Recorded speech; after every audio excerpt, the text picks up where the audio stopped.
from BB&T Point, you will not believe the matchup we have for you today. It's the High Point Rockers. It's the New Britain Bees. It's Kendrick Fruits and Kevin McMahon back with you after having yesterday off. The Rockers are in the second half of their 6-game homestand. They took 2 out of 3 against the York Revolution over the weekend. And now it's the Bees for a midweek series as we continue our playoff push here in the second half of the Atlantic season. So, Kevin, let's go ahead and jump right into it. The Rockers take 2 out of 3 against the Revolution over the weekend, and it didn't end quite the way they wanted it to, but all in all, pretty good series. Offense looked good all throughout, and the pitching was spot on until the very end. Well, you're going to remember the day before, right? You're always going to remember the latest thing, and that's unfortunate because if Sunday doesn't take place, it did, so we're going to talk about it, but if Sunday doesn't take place, you're feeling pretty good about what happened on Friday and on Saturday, especially when you couple that with the series win against the Barnstormers. It's the second series win in a row for the High Point Rockers, and I think that the Rockers are going to try to do it again here against the New Britain Bees. I think that is what you can be positive about and be excited about. Sunday happened, and it's something you need to remember and try to understand why it happened and what you can make a change from that. The thing that sticks out to me from that game is the Rockers had the lead. They were in it to the very end, and it seemed like momentum just swinged into the favor of the York Revolution. A controversial game where there was a home run that got called back that you and I are going back and forth. Was it fair? Was it fair? Was it foul? Doesn't matter at this point because they scored 6 runs in the 9th inning, but a game that had a crazy flow to it, had a lot of storylines to it, and ultimately the Revolution won. But the Rockers won the series, and that's what they should remember. Absolutely, and I'm going to do things a little bit different. Usually we spend a little more time talking about the previous events, but I'm really ready to jump into the new series. So let's go ahead and take care of our pregame interview that we had a chance to sit down with Richie Shaffer. Again, we focused a little bit on the fact that this offense has really turned it up as of late.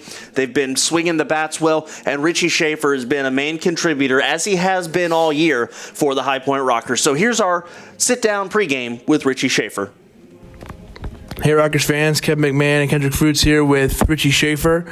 Richie, thanks for joining us. Richie, let's start with the question everyone's talking about right now. Who's going to be the first with 20 home runs on the team? You're at 19. I think Quincy's at 19. Cardullo's at 18. Who's going to hit 21st? I mean, I hope it's going to be me. I don't know. Yeah, I mean, obviously we got a lot of guys swinging the bat well, and I think it would be cool to be like the first guy on Rockers history to have 20. I think that'd be cool, so I'm definitely trying consistently. But no, we got a bunch of guys with a lot of potential to put the ball out of the yard. So I mean, I just think every day with that's a pretty cool potential to see something awesome. Does that help you? You're in the early part of the lineup when we had you on the podcast. You talked about how sometimes when Quincy goes ahead of you, you can use that to see how they're pitching to him. That'll help you out. Does it help you maybe from a mentality, from a confidence standpoint, knowing you got Cardullo and Quincy all around you, then everyone's hitting well? Does that kind of help you? Because Keith says hitting's contagious. Do you buy into that?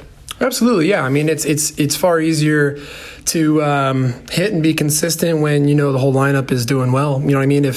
If you got a lineup that's cold and there's only one guy who's swinging the bat well, regardless of who that is, that person, everyone's kind of looking to him to get a hit that day, and you're like, okay, well, I mean, hitting's hard, you know what I mean? So, and that's been different guys throughout the season where say our lineups, not swinging that well, and Dulo's hot, or maybe it was Leidendorf early in the year, or it's Quincy, or it's me, or it's Russell, or it's whoever, you know what I mean? So I think when everyone's clicking on the same page, yeah, that just makes everything a lot easier.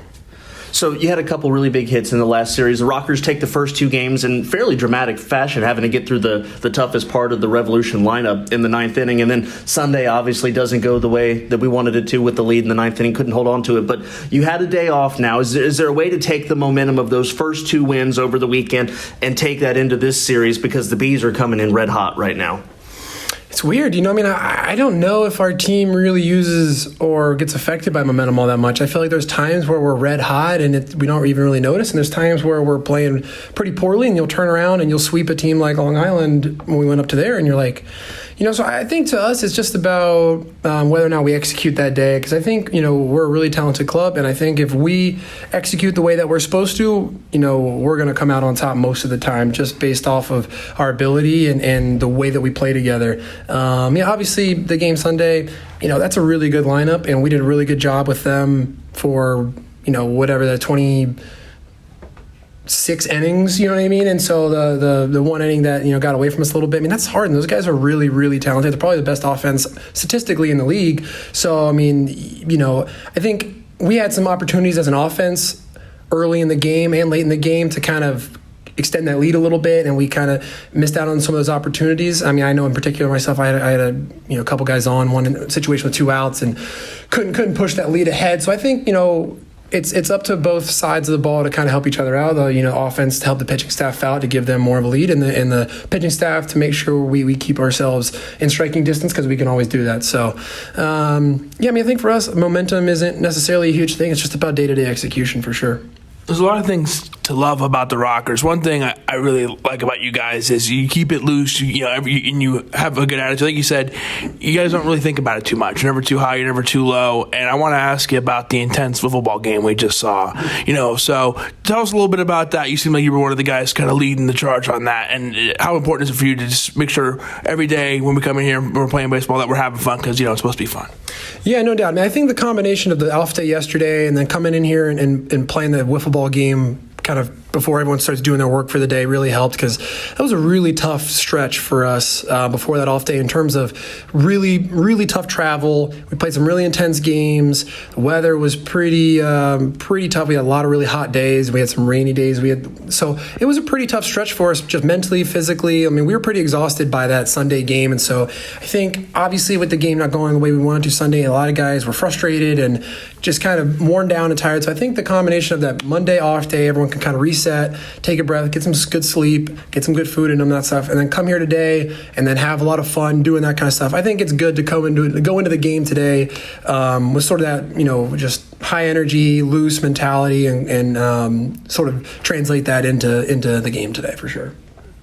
And last question for you: have you put your analyst hat on here as the new Britain Bees are coming in?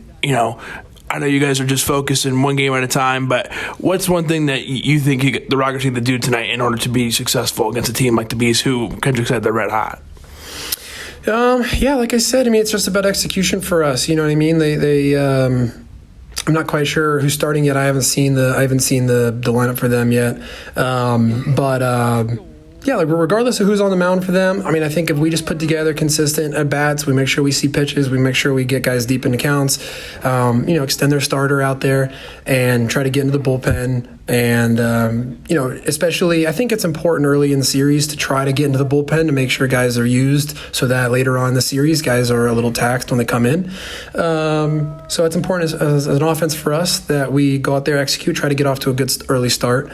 And if not, then, keep battling around and kind of do what we try to do in late innings like always. And then from an offensive or defensive and pitching standpoint, just execute as usual, man. Make sure those guys got a good solid game plan going against a tough offense to try to make the plays, that we know we can, and make sure we're attacking the right guys and maybe being a little careful with the right guys for sure. We'll be looking for that. You're ready to go. Thanks, Richie. Good luck. Thanks, guys. That was our pregame interview with Richie Shaffer. Certainly glad to have him sit down with us. And he gave some really good insight, too, Kevin, especially about where the team is mentally right now and what kind of preparations they make heading into a big series here against the Bees. No, he's great. I asked him the question at the end of the interview, what should we look for? And I was maybe I wasn't sure what he would take. It was the whole scouting report there. So he is ready to go, and a great interview. And, I'm going to piggyback off what he said, and I'm sure eventually you'll ask me for my key, and I'm going to jump the gun here and give you a key. But it just means you have to come up with another one. Okay, well, good luck. Good luck to myself. But I agree with him. Rainey Lara on the mound tonight for the Bees. And if you're the Rockers, try to get Randy Lara off the mound as soon as possible. He's a guy, if you remember a couple weeks ago, we were telling you about how the Bees had a no-hitter through 8 innings. He was that guy. So his stats might tell a different story sometimes, 5.10, 5.6, 5.65 ERA. But this is a guy who has plenty of power. He can put you down in the dugout without a hit. He can no-hit you. He can put you in really tough situations. So if you are the Rockers, you want to try to get past him and get into that bullpen. I agree with Richie all the way. Yeah, actually, I'm going to spend a couple minutes diving into that a little bit more real quick, Kevin. We're talking a little bit about this New Britain pitching staff. First off, they have a good offense. They're in the top half of the league in average, RBIs, right in the middle at home runs. They don't strike out a whole lot. But you look at their pitching staff, last in the league in ERA, last in the league in hits allowed, last in the league in strikeouts, last in the league in earned runs, last in the league in opponent's batting average, and near the bottom in fielding. So here's the thing. The Rockers need to score a lot of runs because most teams have been able to do that against the Bees because the Bees can score. So the Rockers have the opportunity to put a lot of runs on the board, and that's what they're going to have to do this week. Luckily for them, you have Dominic DeMasi going tonight, Pennell pitching tomorrow, Joe Van Meter pitching on Thursday. But for this Rockers offense, I think the best, it's easier said than done, I understand that, but the best course of action is to put up lots of runs and lots of hits and not win a 2-1 squeaker. Because that's the opportunity that's allowed, right? Yes. The way that the Bees play. Kendrick's not saying that just to be, to state the obvious, just be funny. That's the opportunity that is available here for the Rockers. And if you're going to be successful, the Bees, like you said, there's an opportunity to score a lot of runs because of the way their pitching staff is set up, the way their average is. But they kind of remind me of a basketball team that, is kind of lax on defense because they can score so much, They're a team that they're not worried about getting back on defense because they're waiting for that fast break. That's the kind of way they play. They'll give up a few runs here or there because they trust their bats. So if you like offense, this might be the right series for you. Absolutely. And the Rockers coming off a game where they ended up losing to the Revolution, but they scored 5 runs and they had 12 hits. They've been swinging good bats. Now, they've recently added the whole being patient and working walks to their arsenal. That's not really going to work this series because for all the last place in the league statistics where you find the New Britain Bees, they are one of the better teams in terms of walks allowed, so they're not going to give you free passes. So the Rockers are probably going to have to be aggressive in this series. Obviously, don't swing anything out of the zone, but swing, especially at first pitch strikes. And I'm guessing here based on that stat, but based on that stat, they're a team that gives up a lot of runs. They don't give up that many walks. You know what that tells me quickly, just from a very obvious standpoint? They get hit hard. They throw a lot of good pitches. Yes. So if you're a batter, I take those stats and I go, okay, I'm thinking about what all this means. I'm guessing this means, I'm going to see some good quality pitches here. I'm going to see stuff that is hittable. Not good quality from a pitcher standpoint. They would say that was a bad pitch, but from a batter, they'll say, I'm going to get some good looks here. So jump ahead early, and this is a Rocker team that can do. They can do both things, Kendrick. We've seen plenty of times guys come up, have 7, 8, 9, 10 pitch at bats. We also have seen first pitch hits. How many times have we seen that this year? A lot. So this is a Rocker team that can do both. I think, like you said, being aggressive early is a good strategy. And then Dominic DeMasi for the High Point Rockers coming off a gem of a start. He pitched 7 innings and gave up 3 runs, but it was just a very solid outing for Dominic DeMasi, facing a good hitting team. What's the key for DeMasi tonight? Key for DeMasi is to just do what he does well. He's a guy who you always talk about if guys pitch for strikeouts or don't pitch for strikeouts. He had the record for a reason. And when his stuff is working, he looks really good. So get ahead in the count and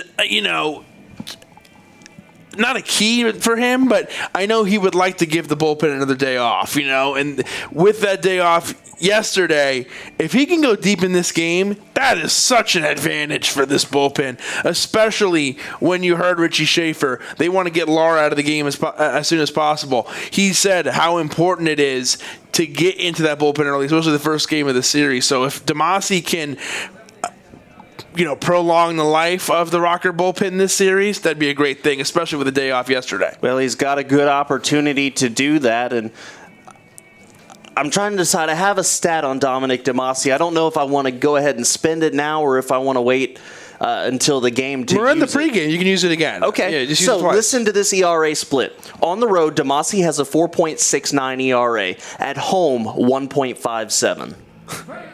That tells you that this is a guy who loves pitching at the home park, and it suits him very well as the Rockers head out onto the field now in their camo uniforms. As we get set moments away from the Rockers and the Bees, getting ready for the national anthem here first, so we will step aside for the national anthem, and when we return, we'll get you all set with the lineups and Dominic DeMasi. It's Rockers and Bees next. Move your hands as we honor America and those who protect her both at home and abroad. And join us in the singing of our national anthem, performed tonight by Nicole Wilson.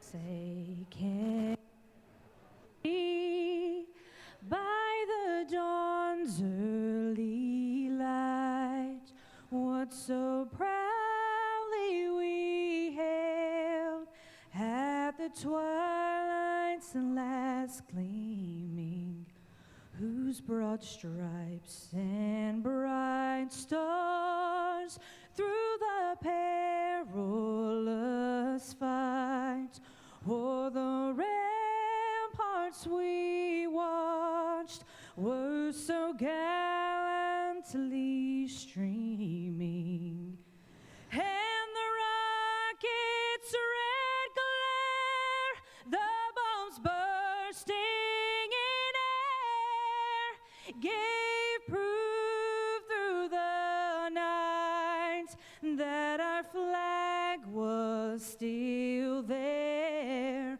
Oh, say, does that star-spangled banner yet wave o'er the land of the free and the home of the brave? Rockers fans, let's hear it for Nicole Wilson. As Dominic DeMasi begins his warm-ups, let's go ahead and set the New Britain lineup for you. Darren Ford leading off, playing center field tonight. Ryan Jackson, the former major leaguer, will bat second. He's the shortstop. Jason Rogers plays first base. He'll bat third. Mike Karp, the former Seattle Mariner and Boston Red Sox, will be the cleanup hitter. He's the designated hitter. Jonathan Galvez, the second baseman, bats fifth. Jared James will bat sixth. He'll play left field. Ozzie Martinez, the third baseman, bats seventh. Logan Moore, the catcher, hits eighth. And Zach Collier, the right fielder, will bat ninth. On the mound, Dominic DeMasi, 7-2, 3.25 earned run average, 71 strikeouts in 74 innings for DeMasi. And we just mentioned in the pregame show, and I'll say it again, the split between his home and road ERAs, 4.69 on the road and 1.57 at home. Yeah, we don't travel with the team. We only see them when they're home, and that makes sense because, you know, his ERA is a little bit higher than you would imagine. It's 3.25, and just going off the times we've seen him at home, he's been outstanding. BB&T Point is good at Dominic DeMasi, and Dominic DeMasi is good at BB&T Point, and we are excited to see him again here tonight. And, you know, when you think about who might be available for this series, the Rockers are in pretty good shape with three pitchers possibly pitching tonight. You got a great one on the mound tonight in Dominic DeMasi. DeMasi's completed his last of his warm-up pitches, and we are about ready to go as Darren Ford, the center fielder, will make his way up to the plate. It is August 27th. We are almost into September. Unbelievable. We are less than a month away from postseason play here in the Atlantic League, and the High Point Rockers still very much a part of that conversation. Absolutely. I'd say as far as wild card goes, they're pretty comfortable right now. They're leading the conversation. So here is Darren Ford.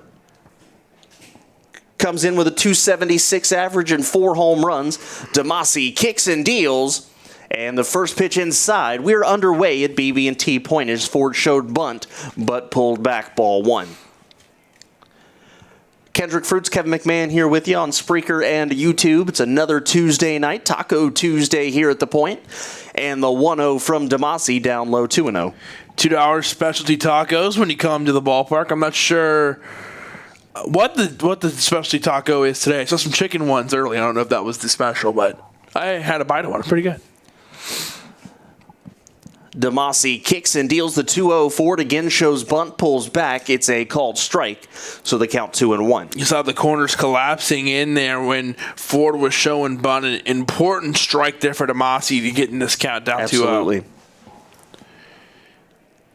We'll see if Ford wants to go with the bunt again. Here's the 2-1. He's not going to. Swings and grounds this one foul down the third base side. Nice one-handed catch by the third base coach, but Demasi evens the count at 2-2. Great work by Dominic here. He's so good at getting back into counts and keeping an eye on where that batter is at all times. It's an early telling that shows you his control is definitely there.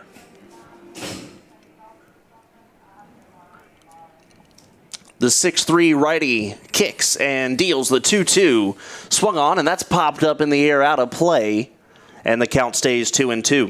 Demasi has faced the Bees one time this year, went 6 innings, did not give up a run, 3 hits, 3 walks, 3 strikeouts, and he picked up the win. So 1-0 with a perfect 0 ERA against the Bees for Demasi this year.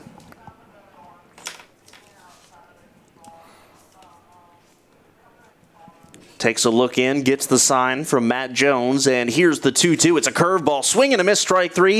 And as Matt Jones throws it around the horn, I'm going to throw it to Kevin McMahon for the defensive lineup.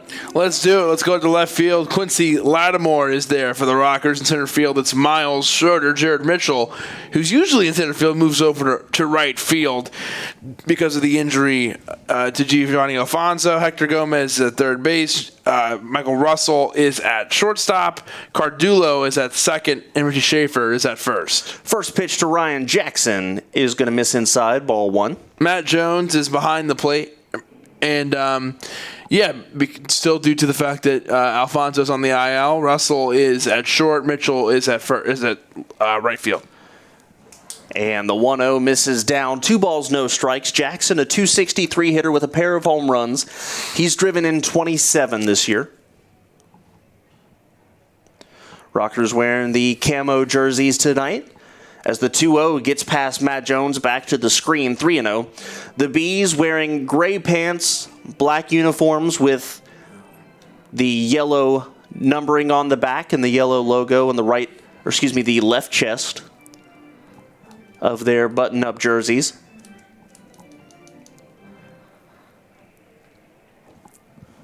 They're pretty sharp uniforms, the New Britain Bees. Here is the 3-0 from Demasi to Jackson with the number 3-man Rogers waiting on deck. Demasi kicks and deals. This one's way up over Jackson's head, and it's ball 4. So with 1 out, a man aboard here via the walk, and Jason Rogers comes up. Well, he's not getting ahead in the count. That's what we talked about earlier in the pregame show about one of my keys. And any pitcher is, but Dominic is really at his best. We can get ahead in the count, really control the at-bat. When his stuff is working and he has control, that's when he's at his best. He got behind to Darren Ford, but ended up getting the strikeout here. So he has 1 out to work with as Jason Rogers makes his way to the plate. Jason Rogers, a .303 hitter, 10 home runs, 77 driven in. He's having a fine season for the Bees. Take strike 1. He spent part of 3 seasons in the major leagues. He's got a .258 career average with 4 home runs. A little bit of time with the Milwaukee Brewers in the major leagues, and then part of 2016 with the Pittsburgh Pirates. So he's used to this color scheme of the New Britain Bees. As the 0-1 swung on and hit high in the air to center field. Back goes Schroeder. Now he breaks down in front of the track and puts it away for out number 2. Rogers gives it a ride, but it settles into center fielder's Miles Schroeder's glove, and that will bring up Mike Karp, the designated hitter, a guy who has spent a lot of time in a major league uniform. Rogers hit that one hard to center field. Schroeder moved back quickly and was able to get to it for the out. So Demasi will take that. 2 outs here as he'll pitch to Mike Karp. Mike Karp has 1,000 career major league plate appearances, and he takes ball 1 down low. Was a Seattle Mariner from 2009 to 2012. Spent part of the next year and a half with the Red Sox, and finished up 2014 as a Texas Ranger. So far this year for the Bees, hitting at .283, 2 home runs, 18 driven in. Not a guy with a whole lot of home run power as that pitch down low. He was always projected to be a 10 to 15 home run per season hitter, but a guy who could rack up some decent RBI numbers. He's a good doubles hitter as he's now ahead in the count 2-0.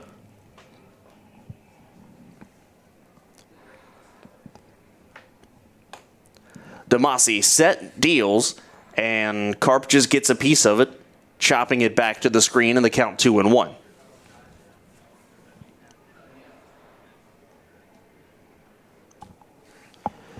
This is actually Mike Karp's first professional appearance since 2017. He played in the Mexican Winter League at the end of 2016 to the beginning of 2017. So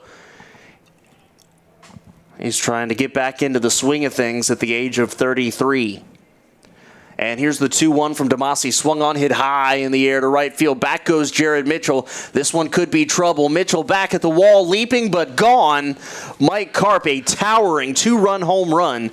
And the Bees strike first. It's 2-0.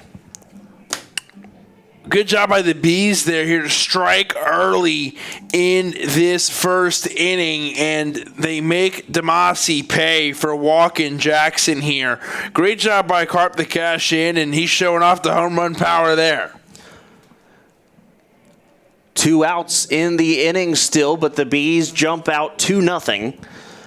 And it brings up Jonathan Galvez, the second baseman, hitting .314, 17 home runs. He's among the league leaders in 2019. And he takes inside ball 171 runs batted in. And did we mention how hot the Bees were coming into this series? And they have not cooled off.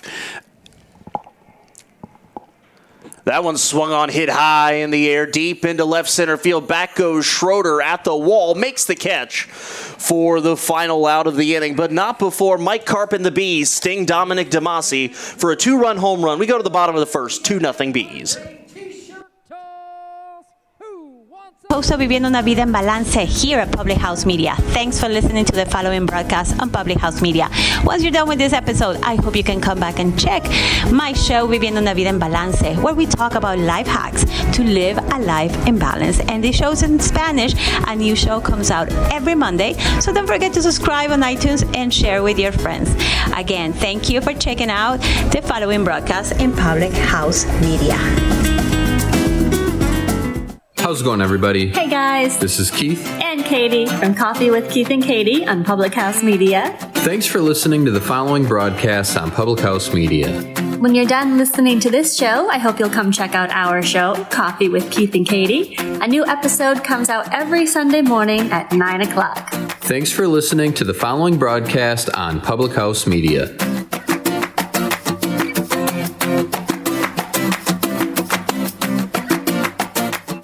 This is Julianne Condia, host of Rewritten, here on Public House Media.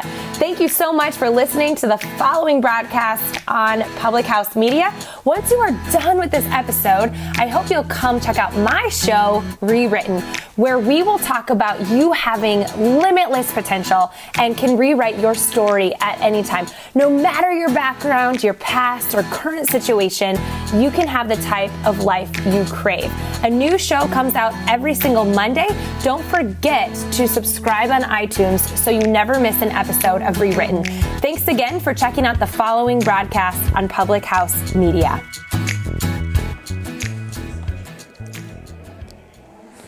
Welcome back to High Point Rockers Baseball. BB&T Point, the New Britain Bees with an early 1-0 lead. We're in the bottom of the first inning. And on the mound, making the start for the Bees, Rainey Lara. 5-10 on the year, 5.65 ERA, 22nd appearance, 20th start. 110 innings, 65 strikeouts, 28 walks. But here's the big number for Lara, and this is where he gets beat. He's given up 23 home runs in 110 innings. So the High Point Rockers, a team that loves to hit the long ball. They've been among the lead leaders in that all year. Well, guess what? That plays to their forte today. We'll take a look at the lineup High Point is sending out here today. Steven Cardulo, the second baseman, leads off. Jared Mitchell in right field will bat second. Hector Gomez, third base, will bat third. And the cleanup hitter is the left fielder, Quincy Lattimore. First baseman Richie Shaffer hits fifth. Via Sergi Rosa will bat in the number 6 spot. He's the designated hitter tonight. Michael Russell at shortstop hits seventh. Miles Schroeder in center field will bat eighth. And rounding it all out is the catcher, Matt Jones, in ninth. Here is Steven Cardulo. You know, we talked to Richie Shaffer before the game about who's going to be the first guy to hit 20 home runs. Well, the long ball has been something that plagues the Bees, so maybe we'll see it during this series. The Bees jump out to a quick 2-run lead. Here's the first pitch from Lara to Cardulo, stays down and away, ball 1. The Bees jump out to that quick 2-run lead, so that definitely puts pressure on the Rockers, but how do they respond? Let's see right here. Lara deals, and that one misses 2-0. Not an exceptionally hard thrower is Rainy Lara.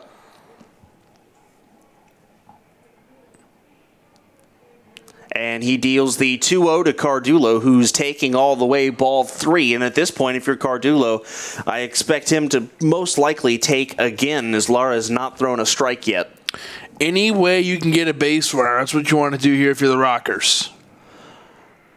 Lara works from the first base side of the rubber and deals up, but it's a called strike as it crosses chest high, 3-1. That was a good take if you're Cardulo. That was really close. Just got in there for strike.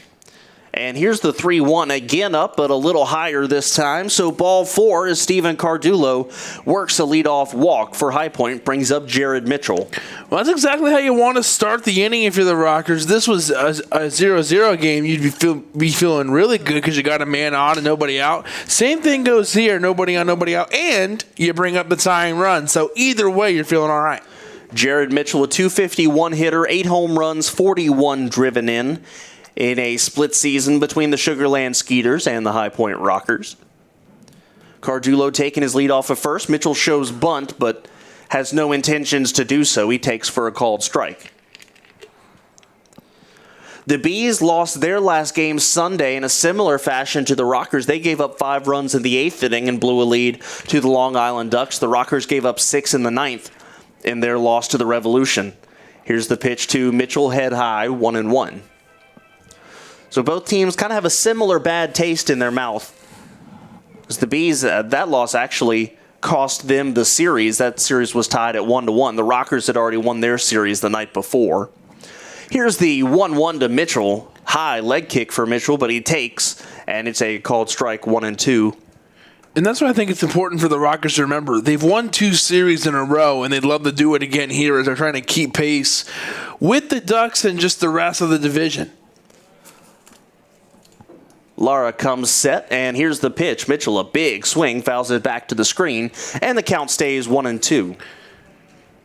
And the good news of how the Rockers have been playing, they have 65 wins, and the great news was they had a half-game distance between themselves and the Ducks. So even with the off day, they're only a game back. If they were a game back and then they had the day off yesterday and Ducks win, they would have been 2 games back. So they're only 1 game back, which is a good thing. Here is the pitch to Mitchell, and he's rung up strike 3, the breaking ball on the inside corner. And so there's 1 out here in the first inning, and that brings up Hector Gomez. Game time temperature, 74 degrees. That's as high as we're going to see it tonight. It'll drop down to about 70 by the time tonight's game is over. Only about a running 15% chance of rain throughout the evening, as we are under mostly cloudy skies. Yet again, I feel like that's been something we've said for the last week. The cloudy skies, the temperature is new. We're getting into that fall temperature already in August. Big swing and a miss on the first pitch for Hector Gomez. Yeah, college football, high school football just got underway. I'm looking forward to settling in on our free Saturday, and watching my High Point Rockers, or my Appalachian State Mountaineers. I'm sorry. The High Point Rockers are playing football. I will be following the Rockers, but I will be watching my Mountaineers play. All right. Here's the 0-1 to Gomez. He checks his swing on 1 down and away, and the count 1-1. I'm settling in for another undefeated season for the High Point Panthers, so I'm getting ready. I see what you did there. Thank you. I didn't know if that warranted a response or not, but I see what you did there. A rim shot, maybe. Here's the 1-1 to Hector Gomez. First a check over on Cardulo. He's back in standing at first. The New Britain Bees lead this series 9-4, both all-time and in 2019. Rockers, though, still have the best record in the league in the month of August as Gomez fouls this one off. Rockers 15-9 this year at home, in August. The Long Island Ducks 15-11.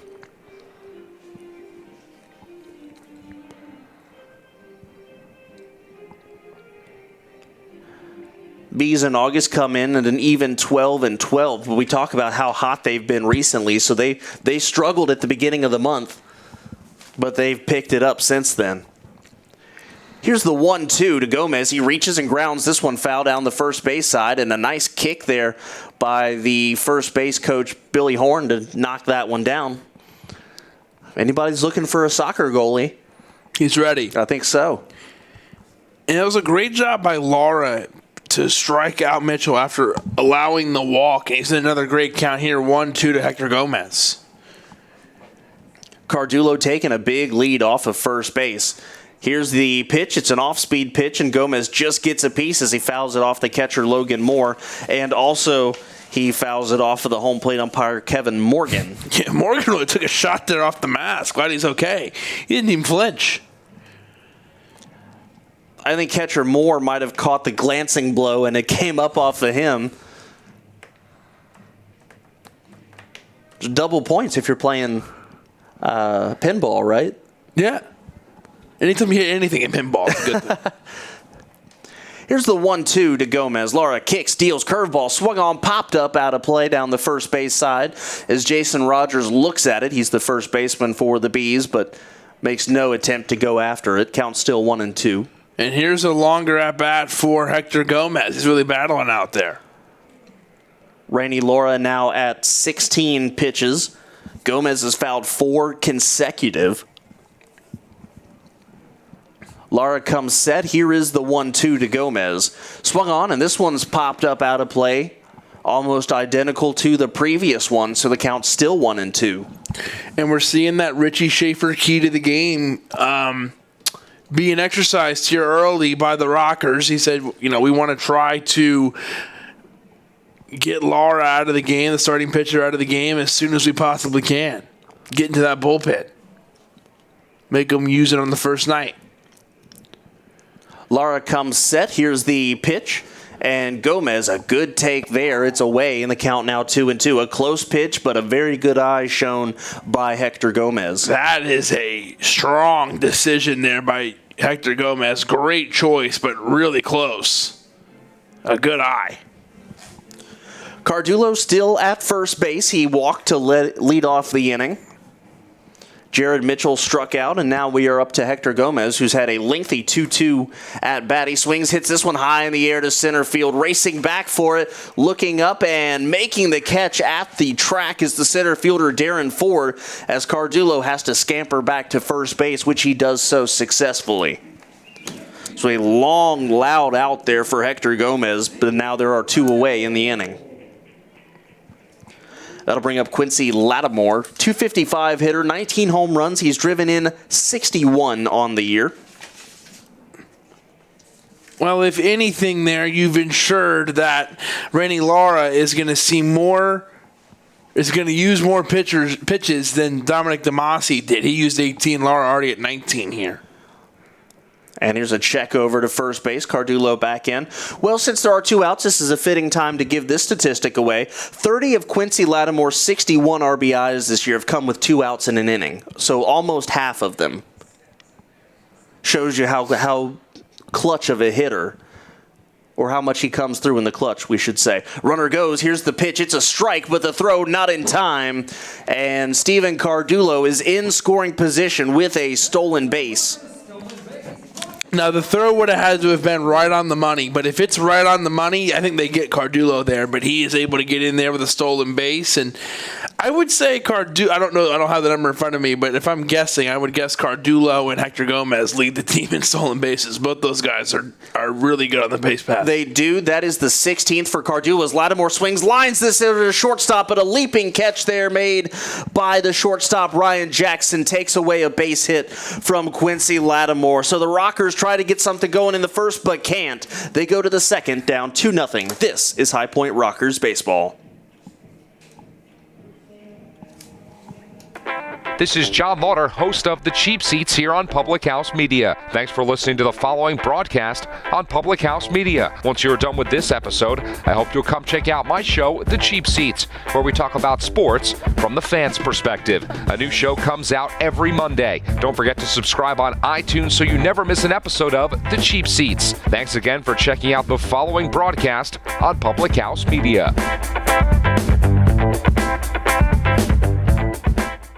This is Kim Meyer, the host of Choose to Rise here on Public House Media. Thanks for listening to the following broadcast on Public House Media. Once you're done with this episode, I hope you'll come check out my show, Choose to Rise, where we talk about living with positive mindsets, how to increase our confidence, building our faith, and living out our life on purpose. A new show comes out via podcast every Monday, Wednesday, Friday. And if you want to catch the episode live instead, stop by Public House Media around 6:45 Central Standard Time, Monday, Wednesday, Friday as well.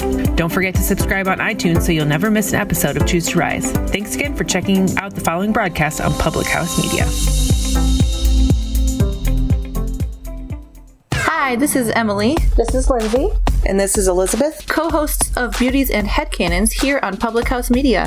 Thanks for listening to the following broadcast on Public House Media. Once you are done with this episode, we hope you'll come check out our show, Beauties and Headcanons, where we talk nerdy to you about fandoms, fan fiction, and all pop culture for nerds that you can think of.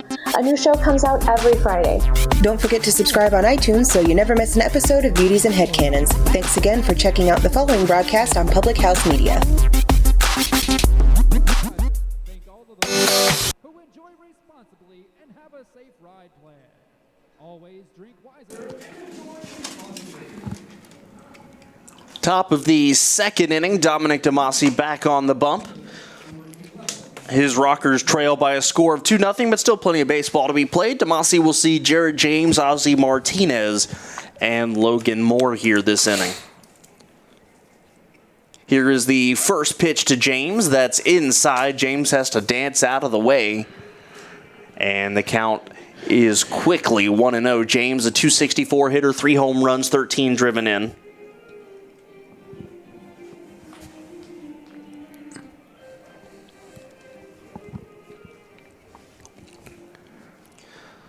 And DeMasi kicks and deals the 1-0. That's going to stay away as well. 2 balls, no strikes.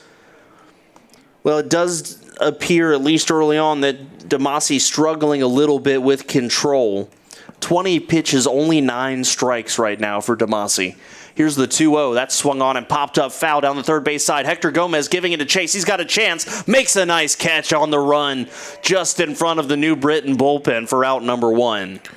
We talk about stats and statistics, and I've made this point earlier. I don't think they don't keep outs recorded in foul territory, but Hector Gomez definitely leads the league in that. I'll go ahead and say it.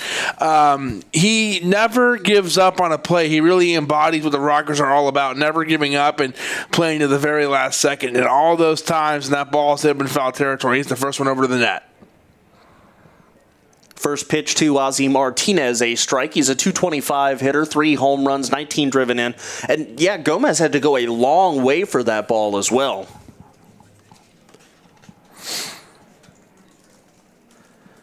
DeMasi deals big swing and a miss by Martinez. He's quickly down 0-2. Ozzie Martinez, full name Osvaldo Martinez, played for the Florida Marlins in 2010 and 2011. That pitch down and away, now 1-2. Spent some time with the Dodgers, Orioles, Braves, and Cubs organizations as well. That one down and away, so Martinez has worked the count back to 2-2 now.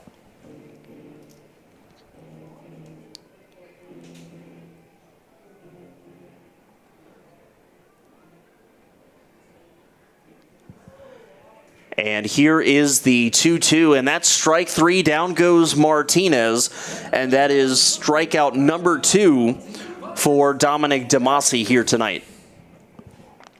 A nice bounce back inning already here for Dominic DeMasi. Let's see if he can end this inning on a high note. That brings up Logan Moore, the catcher. Moore hitting .201. He's got power, though. 10 home runs, 45 driven in. First pitch is a strike. Moore was in the Philadelphia Phillies organization from 2012 all the way up until last year.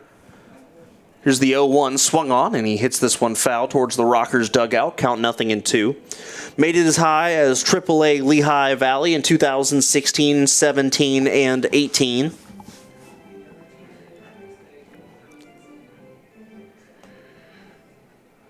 Demasi 1 strike away from a 1-2-3 inning curveball. Just got a piece of it, did Moore. And so he stays alive at 0-2. Good job by Moore to stay alive. We shift from the Revolution, who basically have an average of 300 every hitter, to a team with a little bit more of a normal batting average total, but they're already on the board 2-0. They've gotten an early jump.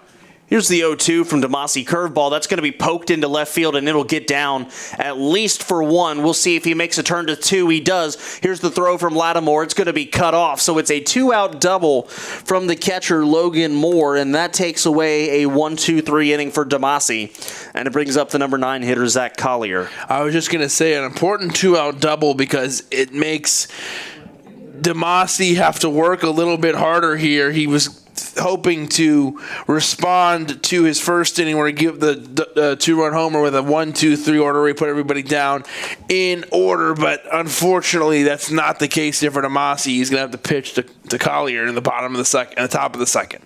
Collier, a .226 home run, and swings, hits a towering shot down the right field side. Mitchell giving chase. It gets foul. And if that ball stays fair, it's 4-0. I would say how fortunate to have that happen, have it go foul. So runner on second base for the Bees. They already lead 2-0 here in the top of inning number 2. Dominic Demasi looking for that final out of the inning. Here is the 0-1 to Collier. Curveball stays down, and the count is 1-1. Looking down the third base line here. It's a Tuesday. Nice little crowd here on a Tuesday. Also looking down the third base line at how much gap they're giving Collier. They're expecting him to pull. But you're right, Taco Tuesday, a lot of good reasons to come out. Here's the pitch, swung on, and that's going to be roped to second base. It's going to get through, base hit. They're waving around Logan Moore. He will score without a throw, so it's an RBI single for Zach Collier in the bottom of the lineup for the Bees. They said, we see what you're doing up there at the top, and we'll do it too. And we go back to the top of the lineup now, 3-0 Bees. Yeah, you're getting help top to bottom here. 2 and Jackson walked. 4, the cleanup hitter, Carp, hit a home run, that 2-run home run. Moore gets a 2-out double, which prolongs the inning for Demasi, and then Collier cashes in with an RBI single here. 2 innings in a row, and the Bees score already a 3-0 lead. So here is the pitch. It's a bunt for leadoff man Ford. Matt Jones, the catcher, picks it up, fires to first. They got him. What a strong throw from Matt Jones to end the inning. But another run scores for the Bees. It's 3-0. Rockers going to try to fix that. We come back in the bottom of the second. How to Write Good here on Public House Media. I just want to thank you for listening to the following broadcast brought to you by Public House Media. Once you're done with this episode, I hope that you'll come check out my show, How to Write Good, the writing show that is not about writing. A new show of How to Write Good comes out every Wednesday, so don't forget to subscribe on iTunes so you never miss an episode of How to Write Good. Again, thanks for checking out the following broadcast on Public House Media. This is Dan. This is Bryce Burge, host of Your Soccer Passport here on Public House Media. After this episode, come join us on a trip around the soccer world as we discuss club and country every Tuesday. Stamp your soccer passport by subscribing on Spotify, iTunes, or wherever you get your Public House Media podcasts. And thanks again for checking out the following broadcast on Public House Media. What's up, everybody? This is Christian Heimel, host of Press Row here on Public House Media. Thanks for listening to the following broadcast on Public House Media. Once you're done with this episode, I hope you'll come check out my show, Press Row, where we talk about the biggest issues in sports with the analysts, experts, and reporters who cover them. No nonsense, hard-hitting interviews on the sports topics you're talking about. A new show comes out every single Thursday. And don't forget to subscribe on iTunes so you never miss an episode of Press Row. Thanks again for checking out the following broadcast on Public House Media. Bottom of the second inning, Richie Shaffer, via Sergi Rosa, Michael Russell, the three scheduled hitters as the Rockers down 3-0 early on to the New Britain Bees. Rainey Lara deals first pitch to Shaffer, takes ball one away, and the count 1-0. Well, you know it's got to be in the back of the Bees' minds right now what happened the last time they were on a ball field, and that's they had a lead and they lost it at the end, as that one misses 2-0. So 3-run lead, especially against these High Point Rockers, is anything but safe.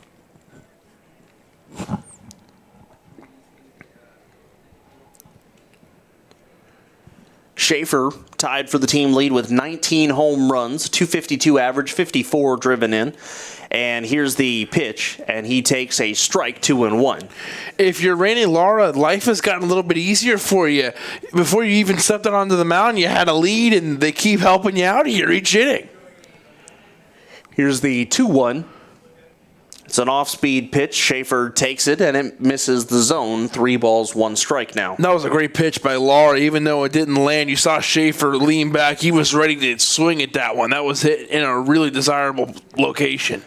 The fastball from Lara stays down and away, so it's a leadoff walk for the second straight inning for the Rockers.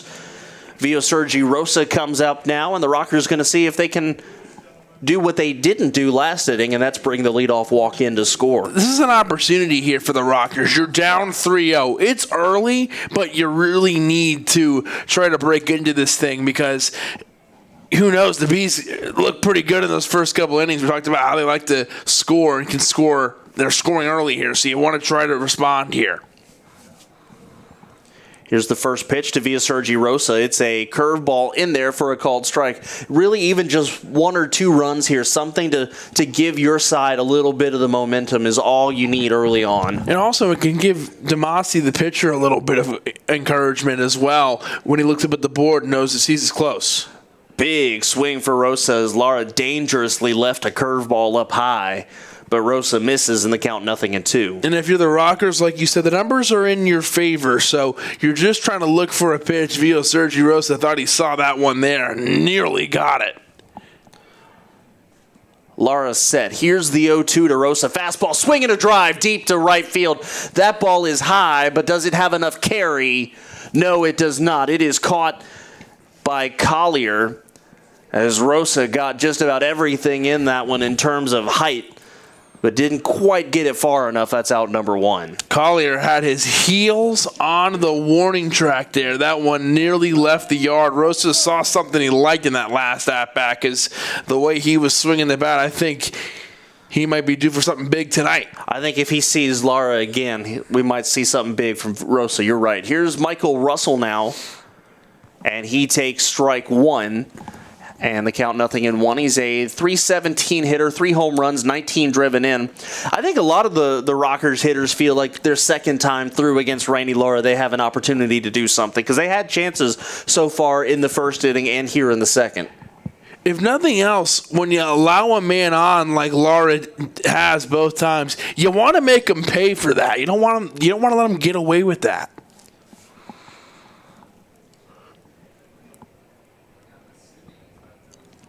Lara now set, ready to deal the 0-1 to Martinez. That's a fastball down, and the count now is 1-1. Because like you said, you read the stat earlier, the Bees don't walk that many guys. Lara might clean that up as this game goes on. So while that opportunity presents itself right now, you want to cash in. You want to take advantage. And here's the 1-1, and that's in there for a strike. Now 1-2 to Russell. It sure seemed like the 2-strike pitch to Rosa was the best pitch to hit in his at-bat. So we'll see if Russell could do one here. Do something similar. It's a curveball in there for a strike. second. I thought that was strike 3. I did as well. But I suppose the count is 2-2. This one's popped up in the infield. It's now going to drift into the outfield. Collier comes in, and he will make the catch for out number 2. Yeah, even the official tracker online had that last one as strike 3 as well. So one of those must have actually missed, and the count was 2-2 at the time. So here's Miles Schroeder, 248 hitter, 8 home runs, 42 driven in. Been swinging a good bat the last week or so. Rockers have the leadoff man on first, but now with 2 outs.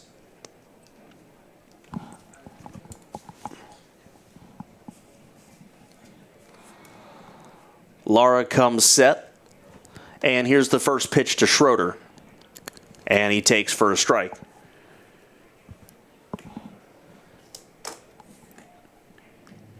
Rockers still looking for their first hit of the ball game. They have walked to lead off both innings so far, but have not been able to capitalize. Here's the 0-1. It's an off-speed pitch in there for a strike. First baseman Jason Rogers was crashing in case Schroeder wanted to lay down a bunt, but Schroeder didn't move the bat. Count 0-2.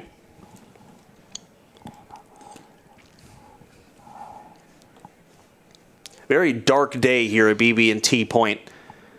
As Schroeder pops this one up behind the plate, Moore giving it a look. The third baseman Martinez there as well, but Moore, the catcher, makes the catch at the rail of the dugout for the final out of the inning. So again, the Rockers get the leadoff man aboard, and again, he is left stranded. We go to the top half of the third inning. The Bees lead 3-0. This is High Point Rockers baseball.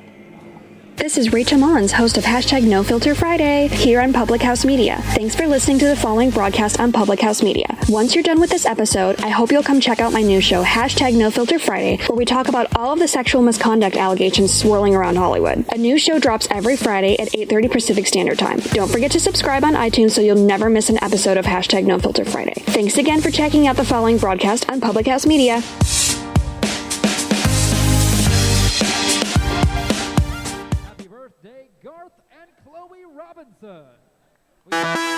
This is Jessica Hammer, co-host of Crowned and Dangerous here on Public House Media. Thanks for listening to the following broadcast on Public House Media. Once you are done with this episode, I hope you'll come check out my show, Crowned and Dangerous, where Maddie and I talk about all things pageant related, especially our experiences in the Miss America organization. A new show comes out bi-weekly, every other Thursday. Don't forget to subscribe on iTunes so you never miss an episode of Crowned and Dangerous. Thanks again for checking out the following broadcast on Public House Media.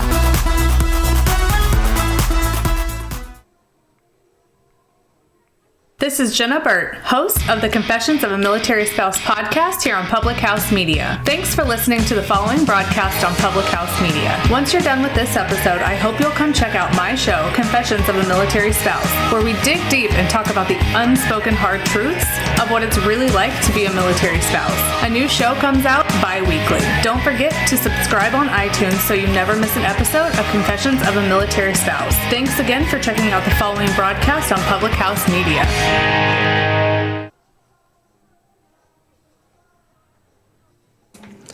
Top of the third inning, Bees lead the Rockers 3-0. Ryan Jackson, Jason Rogers, and Mike Karp, the 2 through 4 hitters.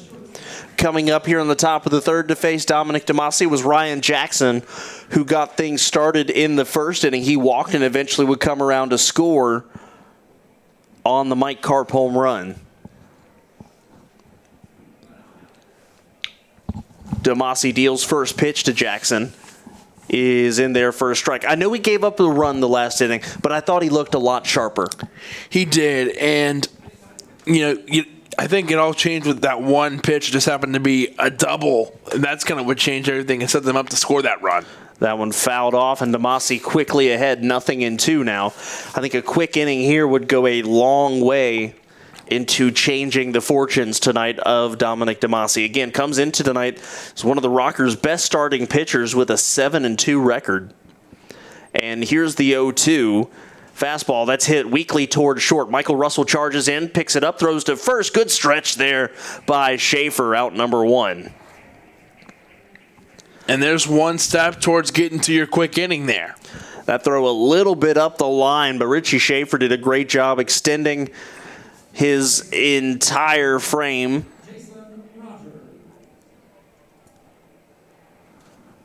And making the catch, that 6'3" frame for Richie Shaffer.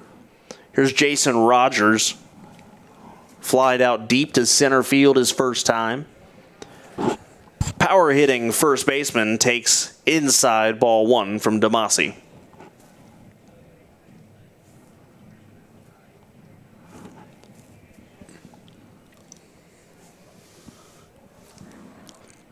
He swings and fouls this one off. Count 1-1. Light breeze here tonight. Nothing crazy. Nothing like we've seen over the weekend anyways. I think the day that we had Giovanni Alfonso here, I think it was Saturday night he was in the booth. I think the wind was going 3 different directions at the same time, just depending on which bank of lights you were looking at out in the outfield. Especially mix the mist in there as well. Here's the 1-1. Rogers way out in front, gets a piece of it. Count is 1-2. And I'll tell you the truth, it was cloudy all day. It's actually the nicest it's looked all day. It was gray outside this morning. I was looking out the window thinking, we might be battling the rain tonight. Well, it's still 90% cloudy right now, but you're right. It feels a little lighter all of a sudden. Yeah, there's blue mixed in there, and the clouds you're seeing have a blue tint to them, so you feel better. And we should be clear on rain tonight. Here's the 1-2 to Rogers from Damasi, and that is down low. Tries to get Rogers to chase, but an easy take there, and the count 2-2.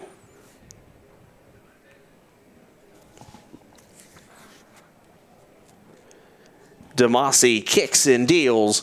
This one stays away. 3 balls, 2 strikes. So after quickly being ahead 1-2, it is now a full count to Jason Rogers.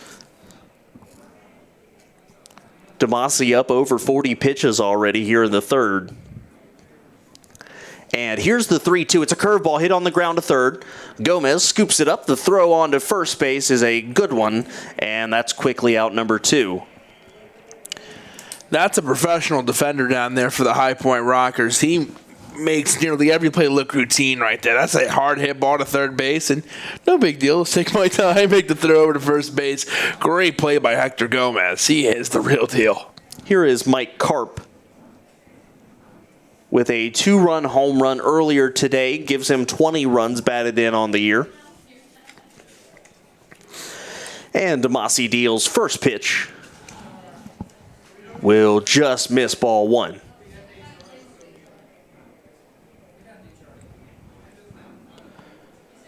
So this is where Damasi got into trouble last inning, got the first 2 guys out, then ran into troubles. This one is inside and low. 2 balls, no strikes.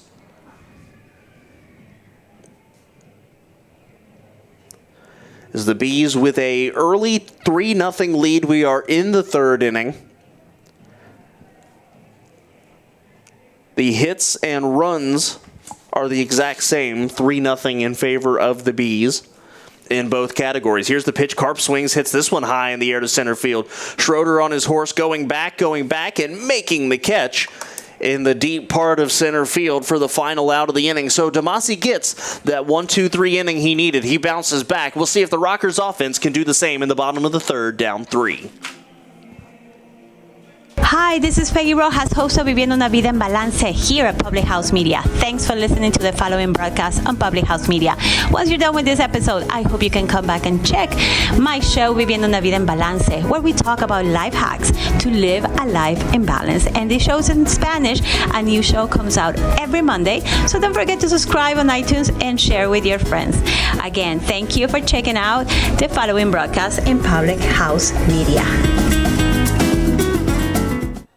How's it going, everybody? Hey guys, This is Keith. and Katie from Coffee with Keith and Katie on Public House Media. Thanks for listening to the following broadcast on Public House Media.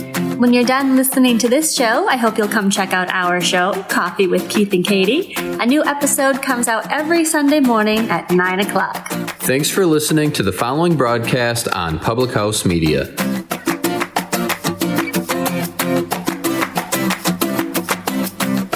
What's up, everybody? This is Christian Heimel, host of Press Row here on Public House Media. Thanks for listening to the following broadcast on Public House Media. Once you're done with this episode, I hope you'll come check out my show, Press Row, where we talk about the biggest issues in sports with the analysts, experts, and reporters who cover them. No nonsense, hard-hitting interviews on the sports topics you're talking about. A new show comes out every single Thursday. And don't forget to subscribe on iTunes so you never miss an episode of Press Row. Thanks again for checking out the following broadcast on Public House Media. Bottom of the third inning, it's the bottom man in the Rockers lineup. It's Matt Jones, who, as we've talked about, had a good last week of play. And he's looking to continue it. He's brought his batting average back up over the 200 mark. It's now at 205.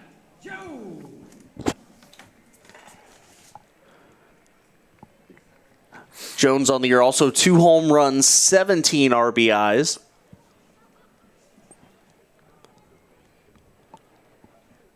And he will be the last one before the Rockers will deal with Rainey Lara Part 2. As he takes ball 1 here, Cardullo waits on deck. Here's the pitch, and it's up 2-0. Lara has thrown 9 pitches to the 2 Rockers leadoff men so far, 8 balls and a strike. Here is the 2-0. Jones swinging, hits this one high in the air, deep to left field. Going back, looking up, and rockabye baseball. Matt Jones has the Rockers on the board. Home run number 3, and he absolutely destroyed that one. I didn't want to jinx it. I was going to say, are the Rockers looking at their third straight walk in a row to the leadoff man? Matt Jones does you one better with a solo shot. This might be what gets the Rockers going here. And how about some help from the guy in the 9th spot in your lineup? He kind of acts as a second leadoff man. And how about that to lead off an inning? A solo home run. Cardullo wants to keep it going now.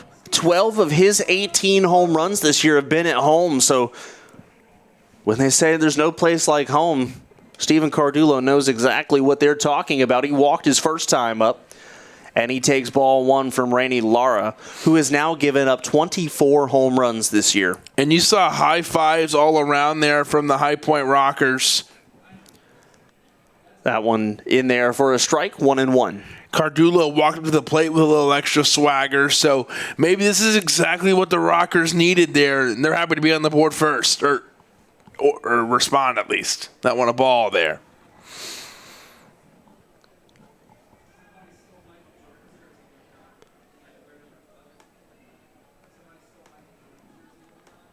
And here is the pitch. That stays down low now, and the count is 3-1. The sun has peeked out from the clouds, and it is shining almost exclusively on the back part of the ballpark, including the batter's eye. Lara deals, and there's a called strike. Count now is full. With that home run for Matt Jones, Rainey Lara inherits sole possession of most home runs allowed in the league this year with 24. Not a number that, not a leaderboard you want to find yourself on the top of. Here's the pitch. Big swing and a miss on the curveball. Again, a dangerous pitch that Lara left up, but Cardullo couldn't handle it, and that's out number 1. And when you look at the standings, including the overall standings, the Ducks for the year, not looking at each half individually, the Ducks are 3 games ahead of the Rockers with 67 wins. The Rockers have 65. New Britain is last with 54 wins and 57 losses. First pitch to Jared Mitchell down low for a ball. And even though that's their overall record, that's not because of lack of success against the Rockers. Actually, they lead the series 9-4 against the Rockers. They've gone 3. Mitchell swings, fouls this one off, and the count 1-1. They've gone 3-1 in just this second half. So the Rockers have only beaten the the Bees once in the second half. Lara deals the 1-1 way up and away to Mitchell, an easy take, and he's got a hitter's count now at 2-1 as we continue to see more of the sun peeking out here as it illuminates the skyline of High Point.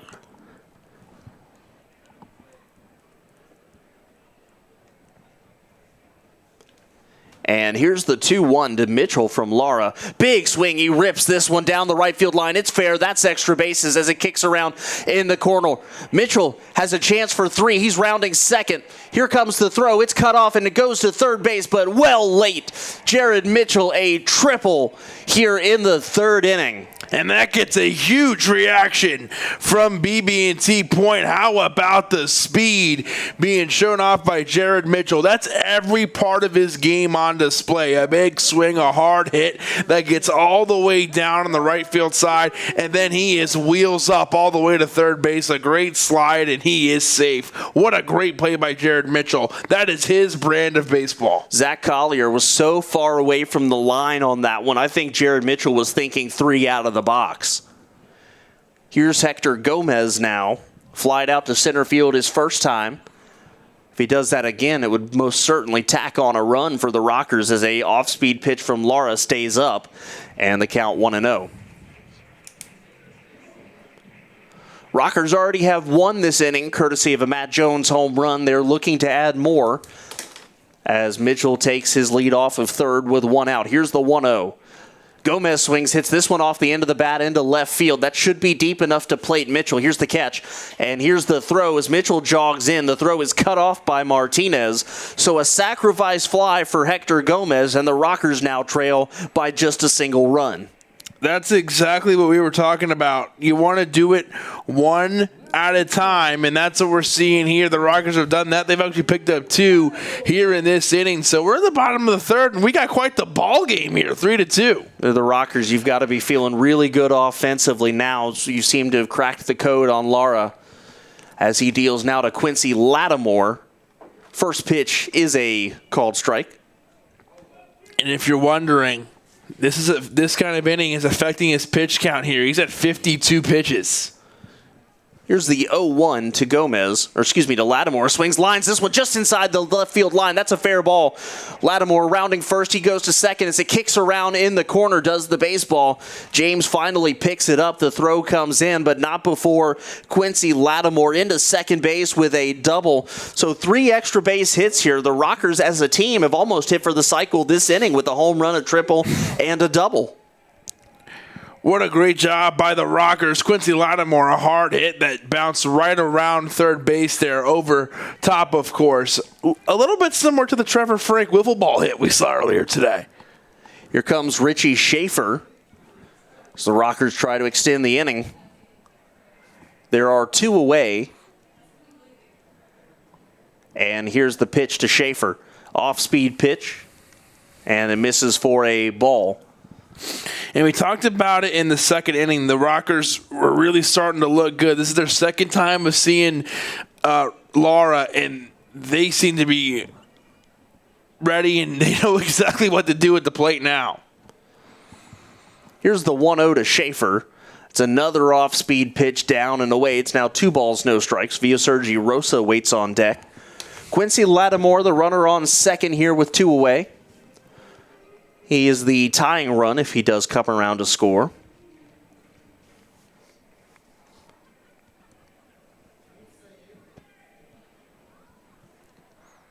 Lara comes set. Looks back at Lattimore dancing off a second. Now deals the off-speed pitch, and that misses 3-0. This is a big-time opportunity here for the High Point Rockers. A 3-0 count, a man on second, and Quincy Lattimore. Shaffer at the plate.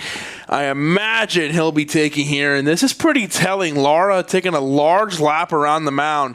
He's definitely feeling like he needs to change something. He has 2 outs, so a ground ball would do him well right here to try to get him out of the inning. You know, one guy who's feeling better right now is Dominic DeMasi, though, in the Rockers dugout. Here's the 3-0 to Shaffer. We'll see if they give him the green light here. It is ball 4, so a 4-pitch walk for Richie Shaffer, and the inning continues now for Sergi Rosa, who just missed a home run his first time up. This is the 7th hitter in the inning, so the Rockers are having a big inning, and if you're the Rockers, you've already done a good job. You've already got 2 runs that you can feel good about. It's only a 1-run game now, but you'd love to try to get Quincy Lattimore, who's the tying run across the plate this inning. Lara deals to Rosa. That's a fastball down and in. Ball one. You can tell by his mannerisms out there, Lara not happy. He's snapping at the ball when it's coming back to him. He barehanded it last time. And I hate to speculate, but a tiny bit uncomfortable, too. You can kind of tell. Frustrated. He seems a little uncomfortable now. A little bit. Runners go. Here's the pitch. And the throw down to second base to try to get Shaffer. He does not. Shaffer slides in under the tag. A close play there. And the second baseman, Jonathan Galvez, it's the shortstop, Ryan Jackson, having a couple words with the umpire. He thought that they had gotten Shaffer on the back end of the double steal, but they do not. So Lattimore now on third. Shaffer is at second. And now you really want to try to cash in and take advantage with both runners in scoring position. And, yeah, the Bees and Lara included thought they got out of the inning there. That pitch was a strike, so the 1-1 to Rosa coming. And here it is. And he's taking all the way. That's a strike. How about this? That stolen base for Richie Shaffer, his first of the year. For Quincy Lattimore, his 9th. So Richie Shaffer, 1 for 1 in stolen bases this year. Here's the 1-2 to Rosa. And he takes down low 2-2. It was a 2-strike pitch last time that he did the most damage with, so expect him to be aggressive here. Shaffer made a good call by sliding in. I don't think he knew the throw was coming, and he did a good job of getting in time. 2 balls, 2 strikes, 2 on, 2 runs in already this inning. Deuces are wild. And here is the pitch to Rosa. That's inside. Oh, they're going to ring him up, strike 3. Rosa backs out of the way of it, but he's rung up looking on strikes. But the Rockers score twice thanks to a Matt Jones home run, a Jared Mitchell triple, and he's brought in thanks to a sac fly by Hector Gomez. We go to the 4th, and it's a brand new ball game, 3-2 Bees. This is Julianne Condia, host of Rewritten here on Public House Media. Thank you so much for listening to the following broadcast on Public House Media. Once you are done with this episode, I hope you'll come check out my show, Rewritten, where we will talk about you having limitless potential and can rewrite your story at any time. No matter your background, your past, or current situation, you can have the type of life you crave. A new show comes out every single Monday. Don't forget to subscribe on iTunes so you never miss an episode of Rewritten. Thanks again for checking out the following broadcast on Public House Media.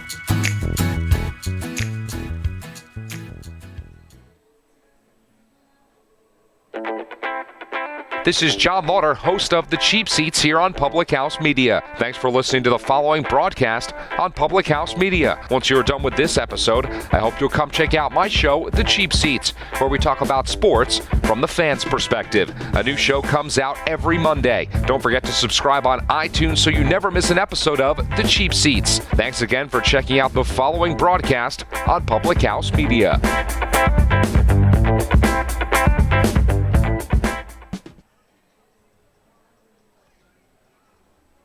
This is Kim Meyer, the host of Choose to Rise here on Public House Media. Thanks for listening to the following broadcast on Public House Media. Once you're done with this episode, I hope you'll come check out my show, Choose to Rise, where we talk about living with positive mindsets, how to increase our confidence, building our faith, and living out our life on purpose. A new show comes out via podcast every Monday, Wednesday, Friday. And if you want to catch the episode live instead, stop by Public House Media around 6:45 Central Standard Time, Monday, Wednesday, Friday as well. Don't forget to subscribe on iTunes so you'll never miss an episode of Choose to Rise. Thanks again for checking out the following broadcast on Public House Media. Top 4 here at BB&T Point. High Point Rockers plate a pair in the bottom of the 3rd inning. They trail by 1 now. We'll see if those 2 runs help Dominic DeMasi out a little bit as he deals first pitch to Jonathan Galvez inside. No, it's called strike. And the count is 0-1. Well, if you're Dominic DeMasi, I think the order here is get as quick of an inning as you can because you want to keep things rolling offensively. Your team has that momentum right now. You want to get the bats back in their hands. I was just going to... Here's the pitch, curveball, swung on, fouled off. I was just going to say, you want to get the boys back out there as soon as possible. They were looking good there, looking very comfortable, and, that's exactly what you want to see. I'm interested to see how this helps Dominic DeMasi, and I think it definitely will help him now. I'm a little confidence here. DeMasi deals the 1-1. Again, chopped foul. This one behind the dish. And the count 1-2.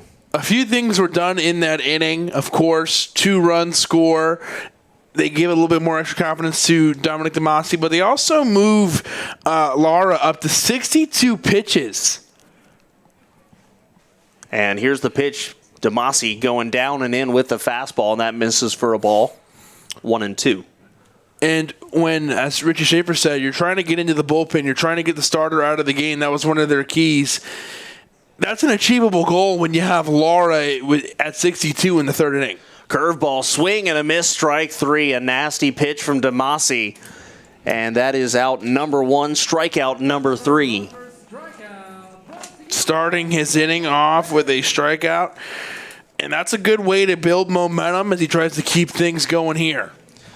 DeMasi, a guy who up until this season had not necessarily been strictly a starter. Through his professional career, only 1/3 of his appearances had been starts, but he has started all 13 of his appearances this year as he deals first pitch down for a ball. I'd say it's a pretty good year as his first time being a strictly starter. Yeah, I'm going to say I haven't seen him at in relief, but I enjoy him as a starter. That pitch in there called strike 1-1. Well, if nothing else, he certainly has the durability and the length to give him 7-8 quality innings every start. Yeah, he's been a really impressive starter, especially at home where we've gotten to see him. Here is the 1-1. It's a curveball down and in. 2 balls and a strike now. He had a 1-2-3 inning last inning, so he certainly looks like he's starting to find his groove a little bit. He's retired 5 consecutive Bs. And it makes sense that DeMasi would be a good reliever because his stuff is so sharp that he can have some shutdown innings for sure. And here is the 2-1 swung on, and that's chopped foul as it gets into the Rockers dugout on a couple of bounces, and the count 2-2. Great play by the bat boy down there. Barehanded it. Who can't be older than 8 years old. Did a great play. I was going to say 9 or 10. Yeah. Here is the 2-2 swung on and hit hard down the right field side into the Rockers bullpen foul, and the count stays 2-2. I want to take a minute to remind all the fans that tomorrow's game, a 10:30 start time. Woo. Grab a couple hours sleep in between this game and then come back out to the ballpark tomorrow. As this one's hit on a line into right field. Backing up is Mitchell, and he makes the catch for out number 2. We haven't really talked about this yet, so I'm going to put you on the spot. I'm assuming the pregame show is going to come on about 10:20 or so? Yeah, you can expect about a 10:20 pregame tomorrow. We will recap what happened here tonight, and then we'll get you set for a big day of baseball. Can't believe the kids are already back in school. That's why we're at 10:30 start, not an 11 a.m. start, which is where we were for summer camp day. First pitch to Ozzie Martinez is a strike. At the end of May, we were doing school days. Beginning of May, we were doing school days. Then here we are, end of August or September. We're doing another school day. And here's the 0-1. This one's hit off the end of the bat. Charging in is the third baseman. Gomez picks it up, throws to first in time for the final out of the inning. So a good play for Gomez and a good 1-2-3 inning at the top of the fourth for DeMasi. He looks like he's settling in. We go to the bottom of the fourth. Rockers trail by 1. This is John Lauder, host of The Cheap Seats here on Public House Media. Thanks for listening to the following broadcast on Public House Media. Once you're done with this episode, I hope you'll come check out my show, The Cheap Seats, where we talk about sports from the fans' perspective. A new show comes out every Monday. Don't forget to subscribe on iTunes so you never miss an episode of The Cheap Seats. Thanks again for checking out the following broadcast on Public House Media.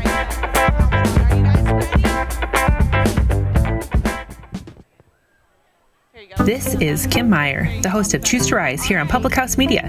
Thanks for listening to the following broadcast on Public House Media. Once you're done with this episode, I hope you'll come check out my show, Choose to Rise, where we talk about living with positive mindsets, how to increase our confidence, building our faith, and living out our life on purpose. A new show comes out via podcast every Monday, Wednesday, Friday. And if you want to catch the episode live, instead, stop by Public House Media around 6:45 Central Standard Time, Monday, Wednesday, Friday as well. Don't forget to subscribe on iTunes so you'll never miss an episode of Choose to Rise. Thanks again for checking out the following broadcast on Public House Media. Hi, this is Emily. This is Lindsay. And this is Elizabeth, co-hosts of Beauties and Headcanons here on Public House Media. Thanks for listening to the following broadcast on Public House Media. Once you are done with this episode, we hope you'll come check out our show, Beauties and Headcanons, where we talk nerdy to you about fandoms, fan fiction, and all pop culture for nerds that you can think of. A new show comes out every Friday. Don't forget to subscribe on iTunes so you never miss an episode of Beauties and Headcanons. Thanks again for checking out the following broadcast on Public House Media.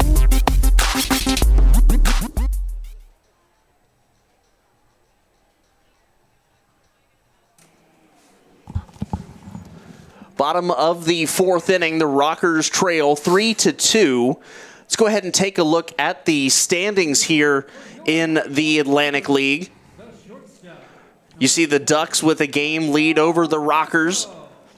The Bees sit there a 4.5 back. The Patriots 7.5 back as the second half just continues to be a nightmare for the Somerset Patriots.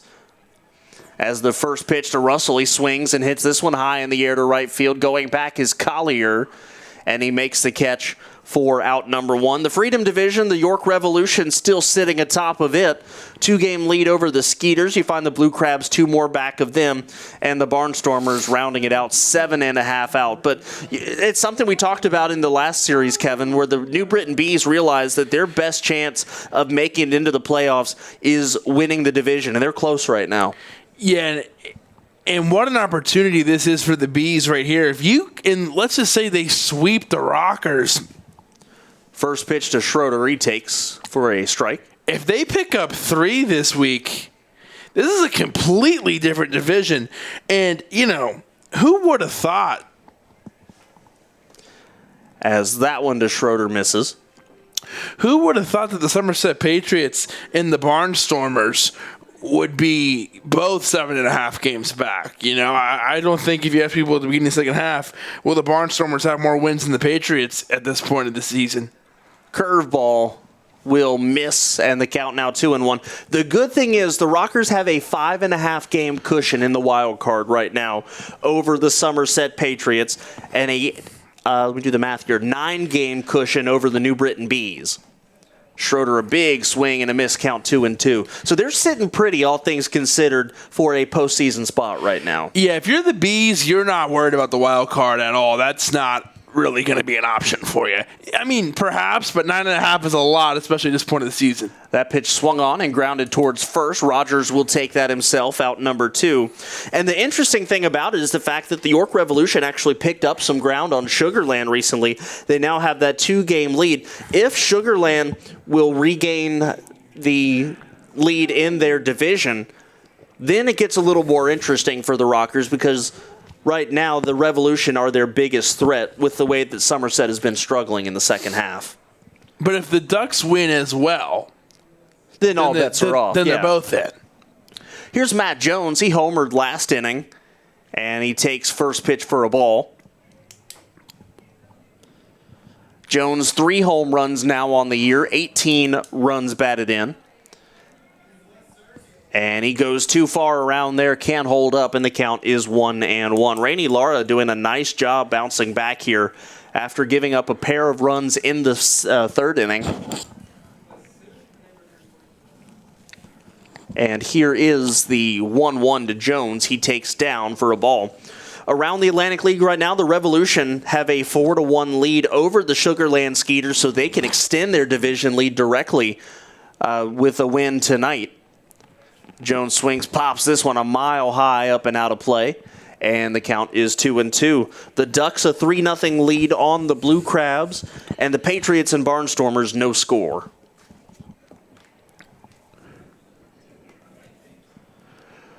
So it's 2 balls, 2 strikes here to Matt Jones, 2 outs in the 4th inning. And Lara deals, curveball stays up. Good take there for Jones, and the count goes full. And it doesn't get any easier for the Rockers as they take on maybe the hottest team in the Atlantic League right now in the New Britain Bees, the way they've been winning games at a quick pace. And then they go take on the Sugarland Skeeters on the road. Big swing and a miss, strike 3. So down goes Matt Jones and down go the Rockers. 1, 2, 3 in the 4th. As we go all the way to the 5th inning now, Rockers still trail 3-2. This is High Point Rockers baseball. This is Kim Meyer, the host of Choose to Rise here on Public House Media. Thanks for listening to the following broadcast on Public House Media. Once you're done with this episode, I hope you'll come check out my show, Choose to Rise, where we talk about living with positive mindsets, how to increase our confidence, building our faith, and living out our life on purpose. A new show comes out via podcast every Monday, Wednesday, Friday. And if you want to catch the episode live instead, stop by Public House Media around 6:45 Central Standard Time, Monday, Wednesday, Friday as well. Don't forget to subscribe on iTunes so you'll never miss an episode of Choose to Rise. Thanks again for checking out the following broadcast on Public House Media.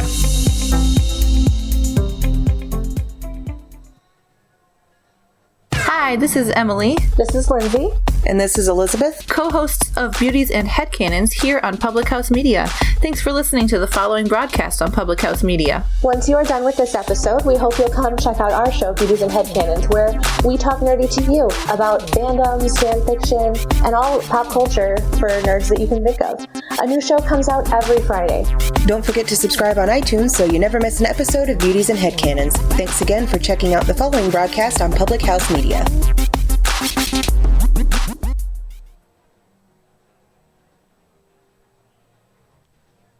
This is Daniel Poppy, host of How to Write Good here on Public House Media. I just want to thank you for listening to the following broadcast brought to you by Public House Media. Once you're done with this episode, I hope that you'll come check out my show, How to Write Good, the writing show that is not about writing. A new show of How to Write Good comes out every Wednesday, so don't forget to subscribe on iTunes so you never miss an episode of How to Write Good. Again, thanks for checking out the following broadcast on Public House Media.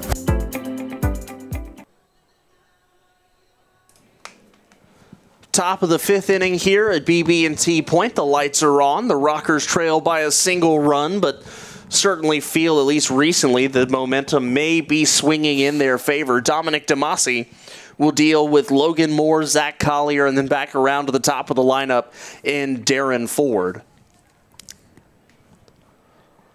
Logan Moore doubled and scored his first time up. First pitch from DeMasi is a called strike.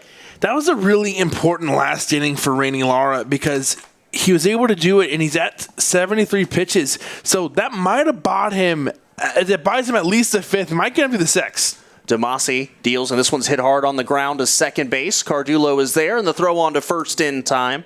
So really quickly, that's out number 1 here in the 5th, and that is 8 straight hitters retired from Dominic DeMasi, who looks like he's starting to find his groove here. And just had those first 2 innings where he was trying to, figure out what the Bees are all about here. It's been a while since we've seen them at home, especially. I know they just saw him on the road not too long ago, but, DeMasi looking good right now, and it's a 1-run game. And here's the pitch showing bunt is Collier. It's in there for a called strike. And we're talking about length here, where pitchers, how long they can go into the game. And at 61 pitches, just had a 1-pitch at bat, DeMasi's looking good here. Here is the pitch. It's a curveball, just missing in the count 1-1. If you look out over left field, there is the faintest trace of what looks like a rainbow out there. Not sure where the other end is, but there's just the smallest little bit hint of a rainbow out there in left field. Here's the 1-1, and it just misses 2-1.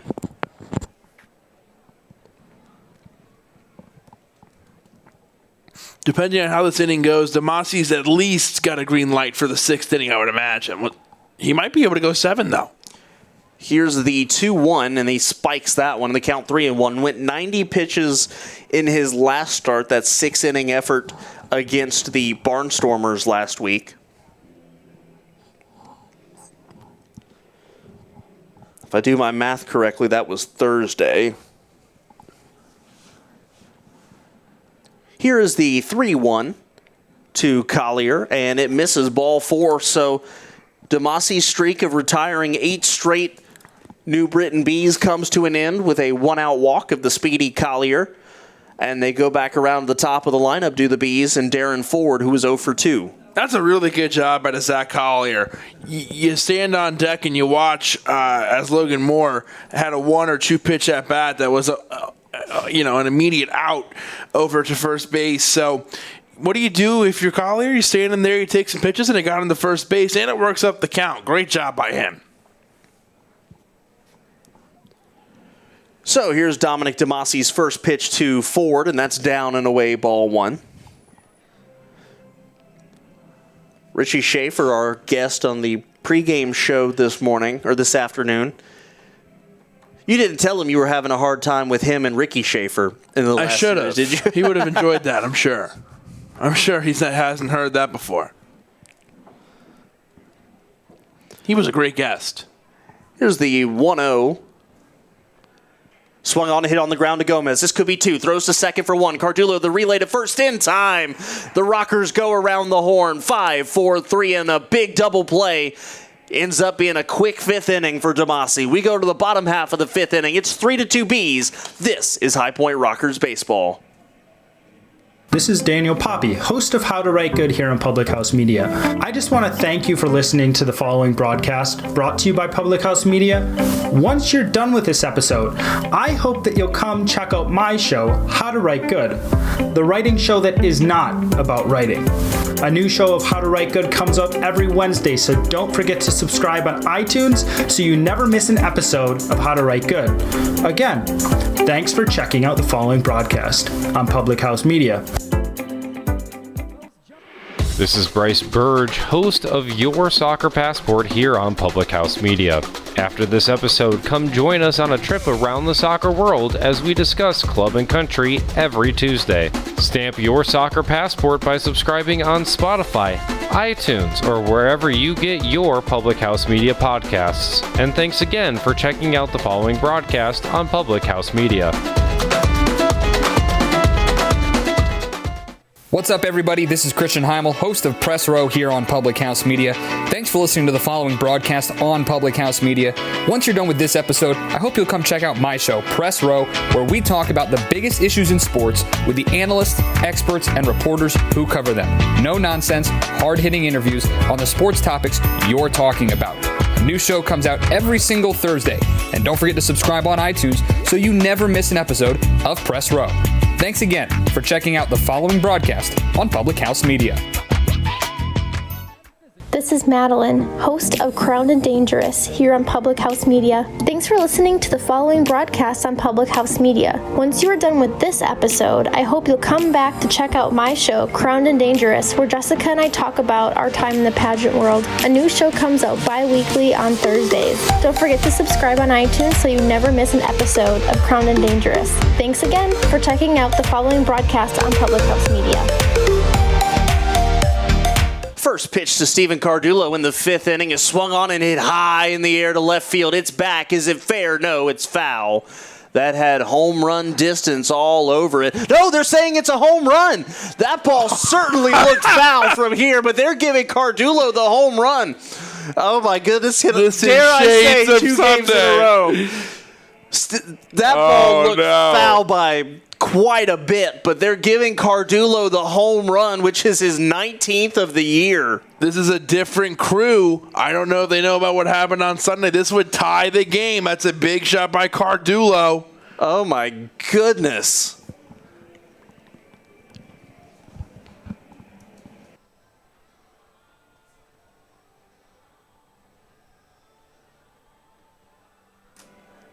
That ball was hit a mile high, and similar to the home run that we saw Isaiah Tejeda with on Sunday for the York Revolution. It was a deal where, it's hit way up over the foul pole, and they've changed it. It's now a foul ball, I believe. Yes, it is going to be called a foul ball, and they're going to send Stephen Cardullo back out. So the other day on Sunday, I guess it was a home run that was taken away from Isaias Tejeda. And now they're taking one away from Steven Cardulo. Jamie Keefe conferring with the base umpire right now. Now he's walking up to the home plate umpire, Kevin Morgan.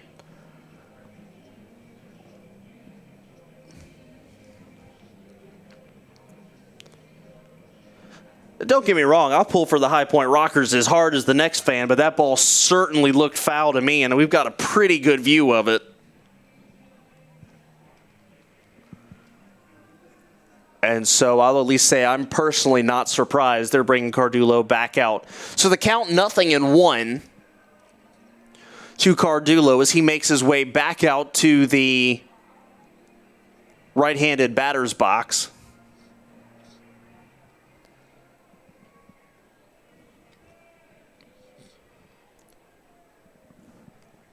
So they take the run off the board, and we're ready to do it again. Here's the 0-1 now to Cardulo. Big swing, fouls this one back to the screen, and the count 0-2.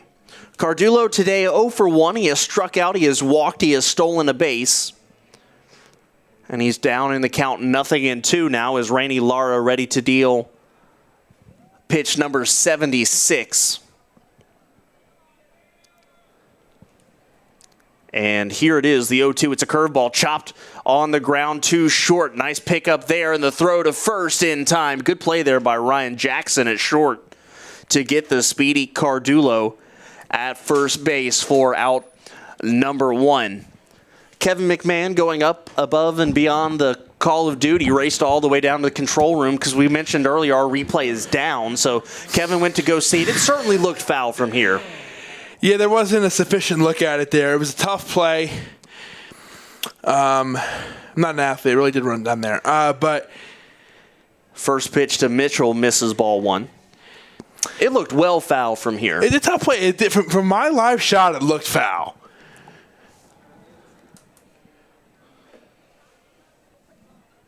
Yeah, catch your breath. You've certainly earned it. Here's the 1-0 to Mitchell. A big swing and a miss. And the count 1-1. So once they brought Cardulo back, he ended up bouncing out to Jackson at shortstop. Just a tough break for Cardulo, and I laughed as it left and they called it a home run just because, you know, how many times have you seen that done ever? Big swing. He chases a pitch down in the dirt, 1-2. Let alone 2 days in a row. Absolutely. That's a tough call. It's tough to reverse it, especially when it would be a reversal because they called it a home run on the field. It wasn't like it was the other way around. They called it a home run on the field on Saturday or on Sunday as well. Here's the 1-2 to Mitchell. It's another breaking ball down in the dirt. This time does not get Mitchell to chase. He chased at that same pitch the pitch before. And even Cardulo slowed up at first base and kind of thought it was foul too. He sure got all of that ball, that's for sure. Here is the 2-2 to Mitchell. Swing, pops this one up in foul territory. Martinez, the third baseman, is there, and he will put it away for out number 2. So Steven Cardulo a couple feet away from a game-tying home run, but now the Rockers have 2 outs in the inning. They still trail by a run. And here is Hector Gomez, who is 0 for 1 today, also has a sacrifice fly. They're hitting Rainey Lara pretty good. Even the outs are pretty hard hit. It's kind of a catch-22 if you're the Rockers, as the pitch to Gomez is a strike. On the one hand, you want to get into the bullpen. On the other hand, you're hitting the starter pretty good. You don't really want him to leave. Yeah, but he's doing enough to stay alive here and keep that lead. Here's the 0-1 to Gomez. Fastball hit on the ground towards third, not very hard. Martinez picks it up, the throw to first in time. So Steven Cardulo gave the Bees a scare, but he's eventually retired as a 1-2-3 inning for Rainey Lara. We go to the 6th. It's tight here, 3-2. This is High Point Rockers baseball. This is Madeline, host of Crowned and Dangerous here on Public House Media. Thanks for listening to the following broadcast on Public House Media. Once you are done with this episode, I hope you'll come back to check out my show, Crowned and Dangerous, where Jessica and I talk about our time in the pageant world. A new show comes out bi-weekly on Thursdays. Don't forget to subscribe on iTunes so you never miss an episode of Crowned and Dangerous. Thanks again for checking out the following broadcast on Public House Media. This is Liz Colburn, host of The Morning Uplift here on Public House Media. Thanks for listening to the following broadcast on Public House Media. Once you are done with this episode, I hope you'll come back and check out my show, The Morning Uplift, where we talk about finding your beauty in the journey. A new show comes out twice a month on the first and third Mondays. Don't forget to subscribe on iTunes so you never miss an episode of The Morning Uplift. Thank you again for checking out the following broadcast on Public House Media.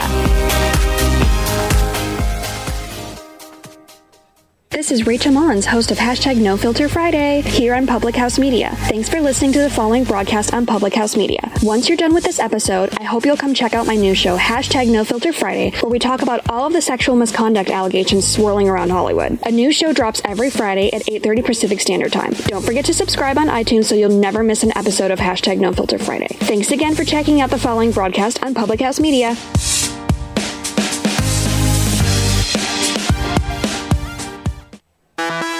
This is Jessica Hammer, co-host of Crowned and Dangerous here on Public House Media. Thanks for listening to the following broadcast on Public House Media. Once you are done with this episode, I hope you'll come check out my show, Crowned and Dangerous, where Maddie and I talk about all things pageant related, especially our experiences in the Miss America organization. A new show comes out bi-weekly, every other Thursday.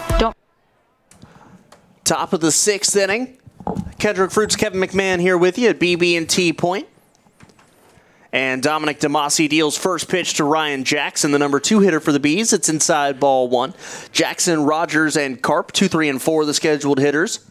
In a game where, as the great Vince Scully would say, it's tighter than a pair of new shoes on a rainy day. 3-2 here in favor of the Bees, as Jackson fouls this one off, count 1-1. Jackson walked and scored back in the first inning, bounced out to short his last time up. And here is the 1-1 from DeMasi. Swung on. That's lined into the gap in right center field. On his horses, Mitchell makes the catch. And that is out number 1. I tell you what, we talked about the speed of Jared Mitchell on the triple he hit earlier, but that ball's hit into the gap, and he makes that catch look easy. Yeah, that's not a routine play, and he makes it look absolutely routine.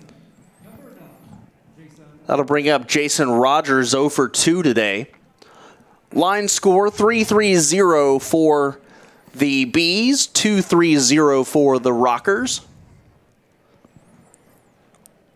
And Dominic DeMasi kicks and deals. Curveball to Rogers is a called strike. He slowed down and looked at it like it was, your routine pop fly. Like you said, that could basically get down and be trouble. DeMasi comes back with the fastball. That stays low. Count 1-1. He's just at 72 pitches right now. So a quick inning here will certainly get him through 6, potentially even 7, although he misses there. 2-1 now to Rogers.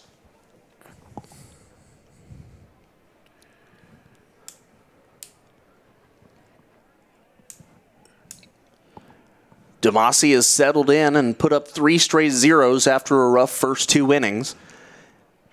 Rogers hits this one hard on the ground into center field. That'll squeak through for a base hit. A well-placed hit there by Rogers. A single for him here in the 6th. That'll bring up Mike Karp. 2-run home run in the first inning. And a fly out to center in the 3rd.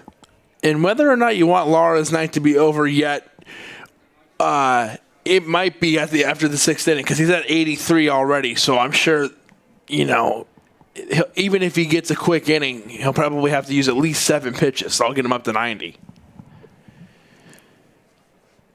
Karp, a big swing, fouls this one off, and the count is 0-1. I would expect the Rockers to not give him anything inside, especially after how booming a home run that was that he hit back in the first inning. If DeMasi can get to the end of the inning in like probably in 10 pitches, is probably his window if he wants to come out for the 7th. He's just trying to have a strong 6 here right now. Had a big double play to end last inning as Carp fouls this one off. Count now 0-2. But with a day off, Kendrick, yesterday, the Rockers aren't hard-pressed to get extra rest for their bullpen. Everybody pretty much reset. Almost everybody should be available. Yeah, I would expect that Jamie Keefe will dip right into it as soon as he feels it's necessary. Here's the 0-2 from Dominic DeMasi to Mike Carp. Curveball. He lines this one into right field. That'll get down for a base hit. They're waving around Rogers on his way to third, and he will stay there. So it is a base hit for Carp, back-to-back singles, and Dominic DeMasi in a little bit of trouble here in the 6th inning. The number 5 hitter, Jonathan Galvez, the second baseman. He's 0 for 2 tonight, but he's a good hitter. He comes up now. 312 hitter to be exact, 17 home runs and 71 RBIs. Interested to see how they play this one, especially if they decide to send Rogers home. The infield might be trying to go home, at least in the corners, but they have this one's hit on the ground to Russell. Nice shovel to Cardullo. The throw to first, not in time. The run will score. What a great double play opportunity there. Cardullo thought he had him. DeMasi thought he was out from that standpoint. And out comes Jamie Keefe to have a couple of words with the first base umpire. What a bang-bang play at first. This is a big call because if that is safe, that gets the runner in from third. I thought it was close. It was very close. And with no replay, it's hard to know. Regardless, what a great job by Michael Russell, the shortstop, to even get a single out of that. So a run scores. It's now 4-2. And that brings up Jared James. Because if that isn't out there, it gets the Rockers out of the inning, out of the half inning. It keeps it a one-run game, and it gets DeMasi out on 79 pitches. So that's a huge play there to be safe. DeMasi now comes set, and here's the pitch. He fires a fastball, just misses for a ball. Jamie Keefe didn't spend a whole lot of time out there arguing, so whatever it was seemed to make enough sense to him, and he thought, I think so. I'm speculating, but he kind of just started. I think he was told it doesn't really matter what you say. You're not going to get too far. And here's the pitch swung on, and that's a weak line drive hit to second. Cardullo there to snare it for the final out of the inning, but not before one more run crosses the plate, and the New Britain Bees extend their lead. It's now 4-2. We go to the bottom of the 6th. This is High Point Rockers baseball. Rockers fans, who's ready for the mascot race? Brought to you by Guilford. Host of No Filter Friday here on Public House Media. Thanks for listening to the following broadcast on Public House Media. Once you're done with this episode, I hope you'll come check out my new show, No Filter Friday, where we talk about all of the sexual misconduct allegations swirling around Hollywood. A new show drops every Friday at 8:30 Pacific Standard Time. Don't forget to subscribe on iTunes so you'll never miss an episode of No Filter Friday. Thanks again for checking out the following broadcast on Public House Media.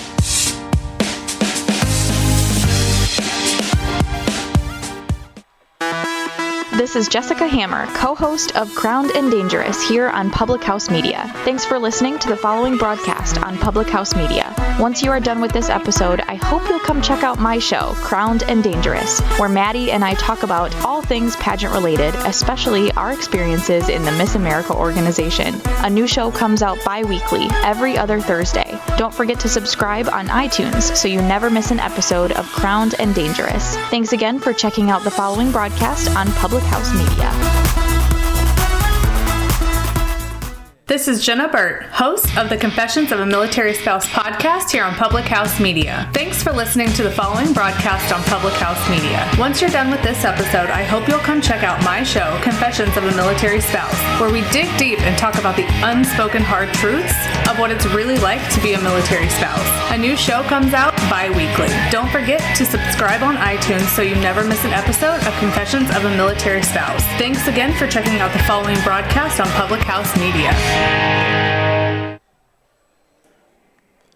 Bottom of the 6th inning here at BB&T Point. Rockers trail 4-2. And it'll be Quincy Lattimore leading things off for High Point against Rainey Lara. There is a little bit of stirring in the New Britain Bees beehive, or should I say their bullpen. Lattimore today is 1 for 2 with a double. And Lara's first pitch up and in, head high to Lattimore as he has to back out of the way. I think Demasi will come back out for the 7th inning. I don't think we can say the same for Lara, as that pitch will miss as well, 2-0. Well, Lara, through an inning less than Demasi, has 2 more pitches than Demasi. Lattimore swings and drives this one deep to left field. Going back, rockabye baseball. Quincy Lattimore has the Rockers back within 1. Ladies and gentlemen, Quincy Lattimore, the first High Point Rocker to 20 home runs. King Q. He knows how to hit in the clutch. The Rockers needed that. Welcome to the 20 club, Q. And that's a huge one. I almost wonder if maybe Rainey Lara won't even get through this inning. You had a sense that the Rockers weren't panicking. They feel like they could still get to him. That's the 2nd home run that Lara's given up, his 25th of the year. And here's Richie Shaffer. And that pitch to Shaffer misses for a ball. Wouldn't it be something if they went back-to-back to the 20 home run club? Rockers fans would love it to give them the tie. Richie Shaffer would love it. You heard him talking about it on the pregame interview today. And here is the curveball offering to Shaffer. That misses for a ball, 2-0. Yeah, Lara already close to 90 here. 88 pitches and a home run given up just in this inning. This game is cruising along, though. We're in the bottom of the 6th already. Lara deals. Here's the 2-0. It's a curveball. Schaefer lines this one deep into left field, but it curls foul into the Bees bullpen and one hops the stands. Might have been fair. Too early? I'm sorry. Not funny. Not funny. I'm sorry. Count 2-1 to Schaefer. For Lattimore, his 62nd RBI of the year as Lara misses down and away 3-1. Didn't mention Hector Gomez's RBI that he had on the sacrifice fly, his 65th. The fact that the Rockers don't even have a 70 RBI guy, though, shows how evenly spread out the production is from top to bottom of this lineup. Here's the 3-1 to Schaefer, a big swing, fouls this one back. You know he's gunning for it now. Well, that's the kind of swing. If he connects on that, he's taking it for a ride. Whether or not it leaves the park, I can't confirm that for you, but it's gonna go far away. There was no doubt about Quincy Lattimore's home run. Here is the 3-2 to Schaefer. Lara deals curveball, swing and a drive, hit deep into left field. Does it have enough juice? No, it's going to be flagged down in the left center field alleyway by the center fielder, Darren Ford. Boy, that one looked good off the bat, and he didn't miss it by much. Everybody felt that one. That one felt like it was going to leave. But the important thing for the Rockers is that you're only a run away, and pretty impressive that you were able to match the Bees almost run for run here. It's a 4-3 game. Here's Vio Sergi Rosa. He just missed a home run his first at-bat. He swings and lines this one into right field. That should get down for extra bases. A nice play in right field, though, to cut off the ball by the right fielder, Zach Collier. And that acrobatic play has to hold Via Sergi Rosa at first base. And that's going to be it for Rainey Lara, as he got absolutely slammed here in the 6th inning. And Collier just saved a double there. What a play by him. So they're going to go to the bullpen, they being the New Britain Bees here in the bottom of the 6th inning, but it feels like momentum is squarely on the side of the High Point Rockers. We'll step aside and get you acclimated to the new pitcher, acquainted to him, I should say, when we come back. This is Julianne Condia, host of Rewritten here on Public House Media. Thank you so much for listening to the following broadcast on Public House Media. Once you are done with this episode, I hope you'll come check out my show, Rewritten, where we will talk about you having limitless potential and can rewrite your story at any time. No matter your background, your past, or current situation, you can have the type of life you crave. A new show comes out every single Monday. Don't forget to subscribe on iTunes so you never miss an episode of Rewritten. Thanks again for checking out the following broadcast on Public House Media.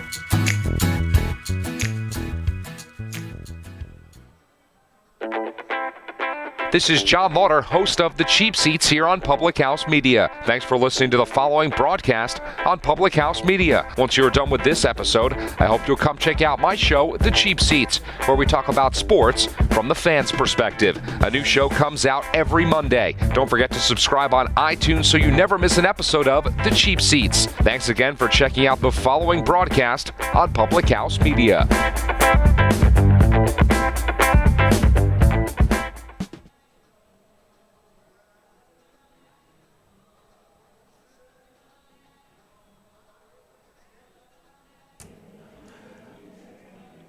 New pitcher for the New Britain Bees, it's Sam Gravaccio.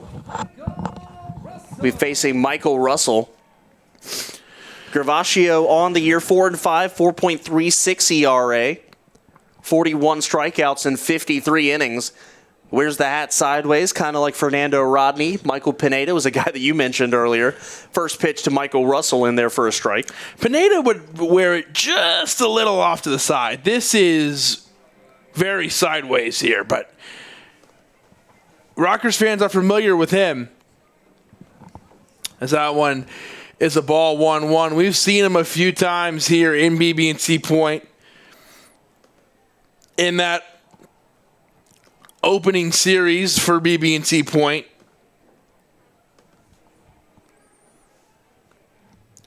2-1 as that one misses. I will always remember Gravaccio for as long as I live as a guy who I saw try to pick somebody off by faking through the legs. And he slings it, the 2-1, or 2-1 pitch rather, in there for a strike. And the count 2-2. He's a side armor. It's quite a journey for the ball to leave his hand. His hand goes from behind his back all the way to the top of his body in one motion. Here's the 2-2. Russell swings and fouls this one back, and the count's still 2-2. Gravaccio's had pretty good success against the Rockers this year. 2-1, 2.70 ERA in 6 appearances. Rockers trying to figure him out here with 1 out in the top of the 7th. They trail by a single run.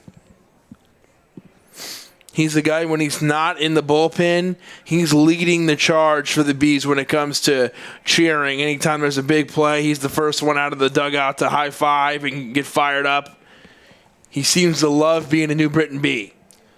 Got an interesting scoreboard update for you. First, I'll give this 2-2 pitch from Gravaccio. Here it is. Russell hits it on the ground over to second. Galvis picks it up, throws to short for 1. Jackson's relay to first, not in time. And so the Bees only get 1. That's Vio Sergi Rosa at second base. So Michael Russell on the force play, and that'll bring up Miles Schroeder. Really good job by Russell to hustle up and get down the line. You would have been feeling really good if you're the Bees there, if you can bring Gravaccio in to get that quick out double play and get out of the inning. That would have made Rainey Lara and all the Bees feel great. That is not the case here, and you got to give credit to Michael Russell, who was able to beat it out. Here is Miles Schroeder, who is 0 for 2. And Gravaccio slings this one. That stays away 1-0. The Sugarland Skeeters just put up 4 runs in the 5th inning against the York Revolution. They have now gained the lead 5-4. In a game that could see first place change hand, or that series rather, could see first place change hand by the end of this series. Here's the 1-0 to Schroeder, and it's down 2-0.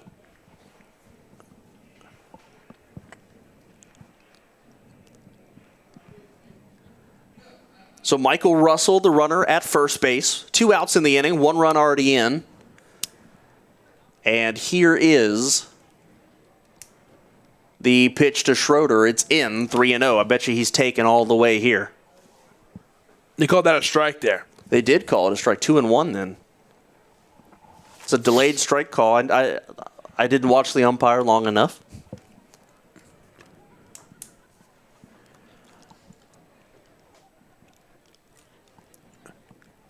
The 2-1 to Schroeder, that is down, and now it is 3-1. No action in the Rockers bullpen, so we'll see Dominic DeMasi in the 7th inning.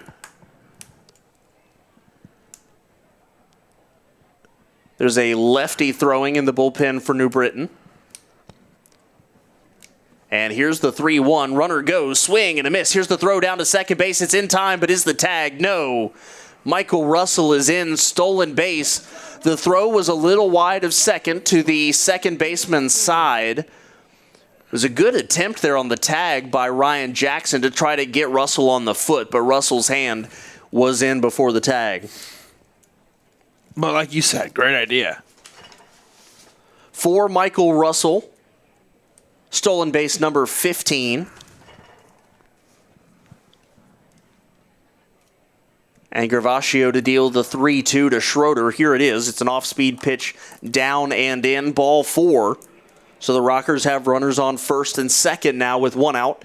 And Matt Jones coming up. He's got a home run already today. I'm about to say someone who's already had success here tonight and someone that the Bees are definitely worried about. Well, one thing, it does take a little bit of time to readjust yourself. You have a pitcher in Rainey Lara who didn't throw that hard necessarily, and now all of a sudden you got a guy in Gervasio who throws with a little more speed on his pitches. Takes a little adjustment time. Here's the first pitch to Jones. He swings, hits this one on the ground to Martinez, and Martinez will trot over to third base to retire the lead runner, Michael Russell, but not before a big home run from Quincy Lattimore joins the 20 home run club. And we go to the top of the 7th. Rockers still trail by a run, 4-3. This is Dr. Mariah White, host of Your Life Matters, here on Public House Media. Thanks for listening to the following broadcast on Public House Media. Once you are done with this episode, I hope you'll come check out my show, Your Life Matters, where we talk about dreaming big and dreaming bold to reach your wildest dreams in both your health and your happiness. A new show comes out every single Tuesday.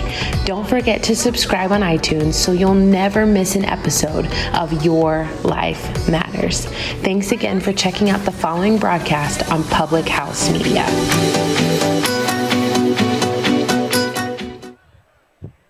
All right, Grant, here's your time to redeem yourself. This is Bryce Burge, host of Your Soccer Passport here on Public House Media. After this episode, come join us on a trip around the soccer world as we discuss club and country every Tuesday. Stamp your soccer passport by subscribing on Spotify, iTunes, or wherever you get your Public House Media podcasts. And thanks again for checking out the following broadcast on Public House Media.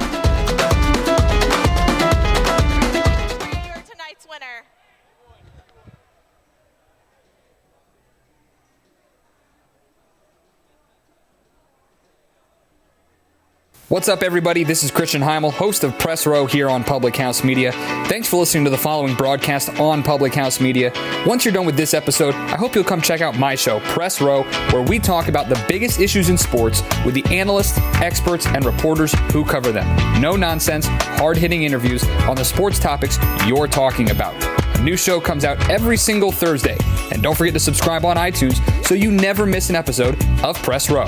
Thanks again for checking out the following broadcast on Public House Media. Top of the 7th inning here at BB&T Point. The Rockers answer the Bees' run with one of their own. They still trail by 1, though. As we get to the final 3 innings of play, Dominic DeMasi back out on the mound. As he'll try to get through 7, he'll deal with Ozzy Martinez first, the number 7 hitter in the lineup for the Bees. First pitch from DeMasi misses ball 1. Martinez 0 for 2 today.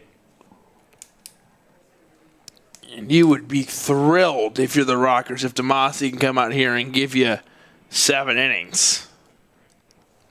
The 1-0 misses well down and away. 2 balls, no strikes.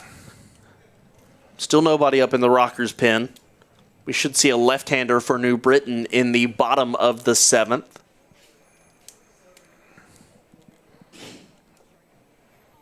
As Gravaccio did his job. Here's the 2-0, and that's in there for a called strike. Rainey Lara's final line, 5 1/3 innings pitched, 5 hits, 3 runs, all earned, 3 walks, 4 strikeouts, and 2 home runs allowed, 2 monster home runs. Almost 3 as that pitch down low. That one to Cardulo would have been the 3rd. But the count 3-1 to Martinez. I think a walk here from Damasi would get things going in the bullpen. Here is the 3-1, and it stays away, ball 4.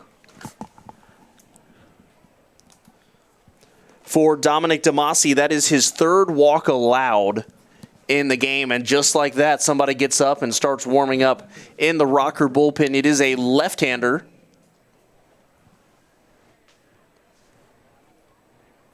Damasi asks for a new baseball and is given one. That'll bring up Logan Moore. He's 1 for 2 today with a double and a run scored.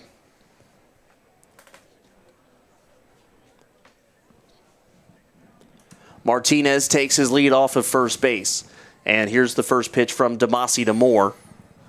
That one stays away, ball 1.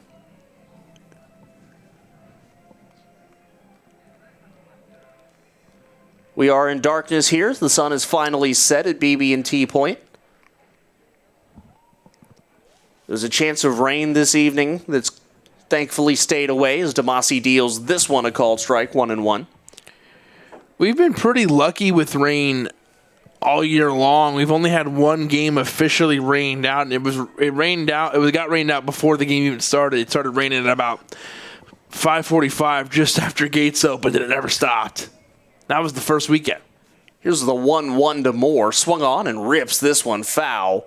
And it caroms off of the Rockers' dugout all the way into left field. I think that might be Ryan Kelly that went out to go get it. It was not Kelly, but one of the Rockers' relievers down there.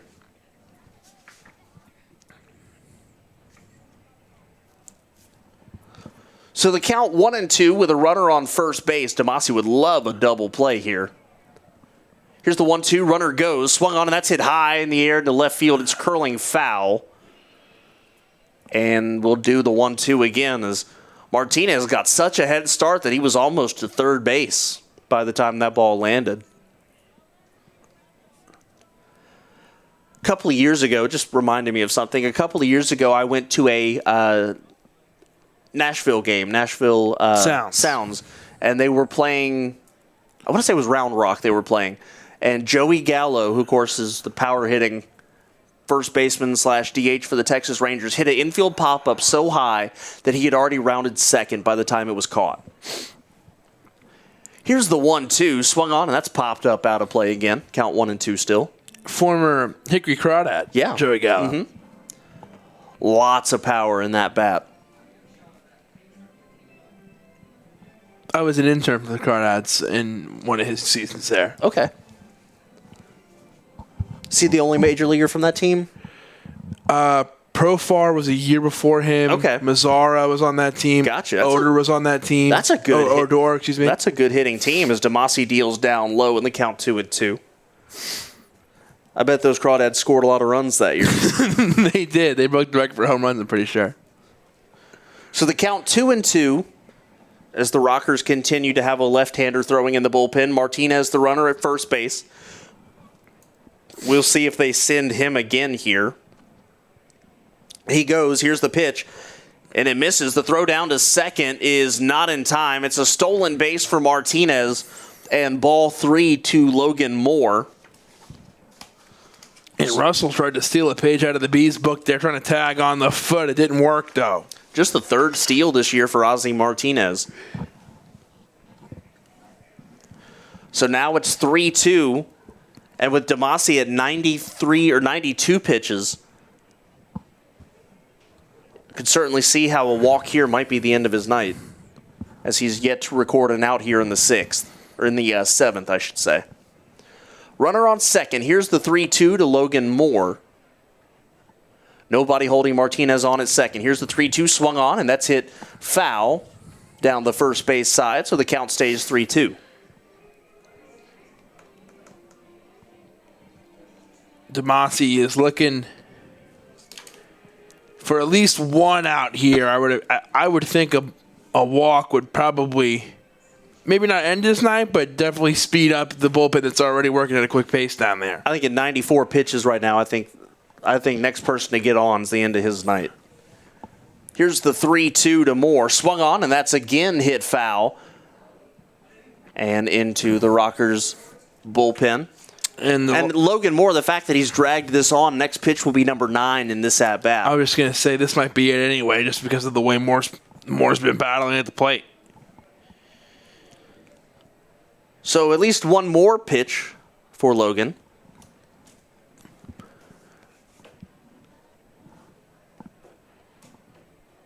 Demasi steps off the rubber and asks Jones to go through the signs again.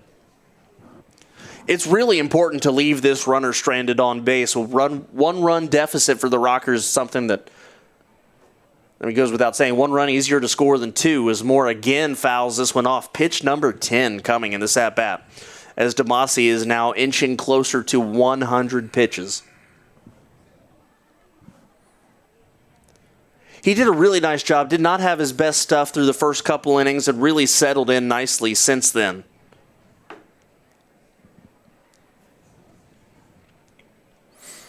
And sensing this might be his final hitter, we'll see if he can find the put-away pitch. Here's the 3-2. Swung on, that's lined into center field. It will get down. And here comes, they're going to send Martinez home. Here's the throw to Jones. It's up the line, run scores. And I think that might be it for Demasi on the RBI single for Logan Moore. Miles Schroeder came up throwing, but the throw was up the line. Martinez scored easily, and here comes Jamie Keefe. That'll be the end of the night for Dominic Demasi. So we'll step aside here, and we will introduce you to the new pitcher when we come back.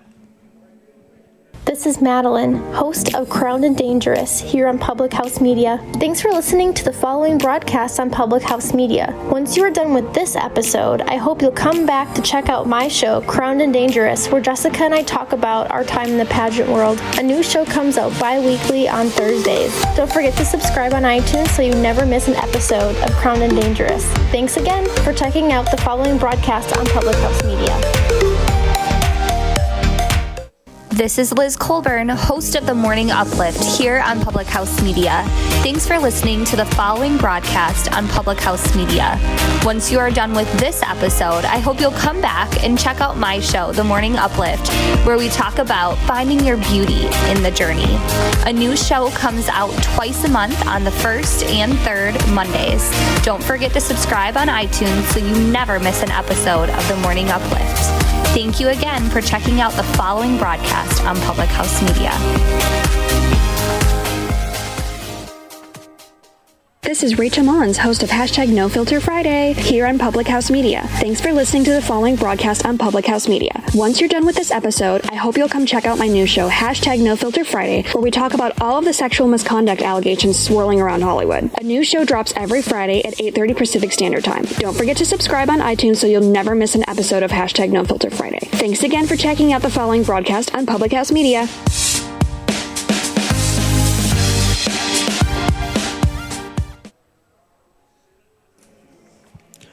New pitcher for the High Point Rockers, it's Asher Tolliver, one of the winningest pitchers in the Atlantic League this year. 8-1 record, an even 3.00 earned run average for Tolliver. 48 innings, this is appearance number 38.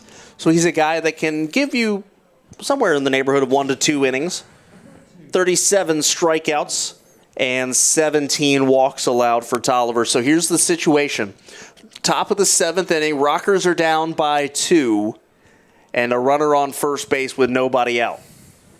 The hitter is the number 9 hitter, Zach Collier, who is 1 for 1 with an RBI. Here's the pitch from Tolliver. Collier pops this one high into shallow right field. Back goes Cardulo. In comes Mitchell. Cardulo, the second baseman, will put it away. So 1 pitch, 1 out here for Asher Tolliver in the 7th. That's a perfect way to start your outing out of the bullpen for Asher Tolliver. a run scored in this inning, but the Rockers have showed an ability to score runs and be able to compete here with the Bees. So not the end of the world. Disappointing, but not the end of the world here because you got a really good offensive team still if you're the Rockers. Here's the leadoff man, Darren Ford, bounced into a double play his last time up, and boy, wouldn't Asher Tolliver love to have one of those here. First pitch to Ford, misses for a ball. The runner on first base is Logan Moore, the catcher. So we're in the top of the 7th here at BB&T Point. And the Rockers lefty Tolliver comes set at the belt. Here's the pitch. And that's a strike at the knees, 1-1.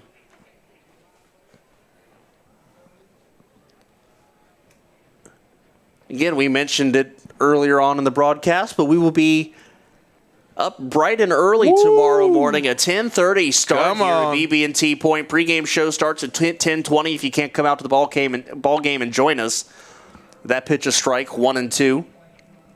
10:30 a.m. at 10:20 start time. Probably on your pregame show on Spreaker and on YouTube. And those 10:30 games, especially the 10:30, those shrink a series. Here's the 1-2 from Tolliver to Ford. And that is strike 3. They're going to ring up Darren Ford looking. So 2 big outs here for Asher Tolliver in the 7th. Let me ask you this, Kevin. So 10:30 start time tomorrow. Do they trade in the hot dogs for like sausages and bacon, or is it still? It's still your hot dog, baby. It's never too early for a hot dog. I did a hot dog at 5 a.m. if someone made me one. I would too. I actually, the double play dog has bacon on it. So if you need breakfast tomorrow, that's what you should get. As the first pitch to Ryan Jackson. We're meal planning, Shane. We're meal planning.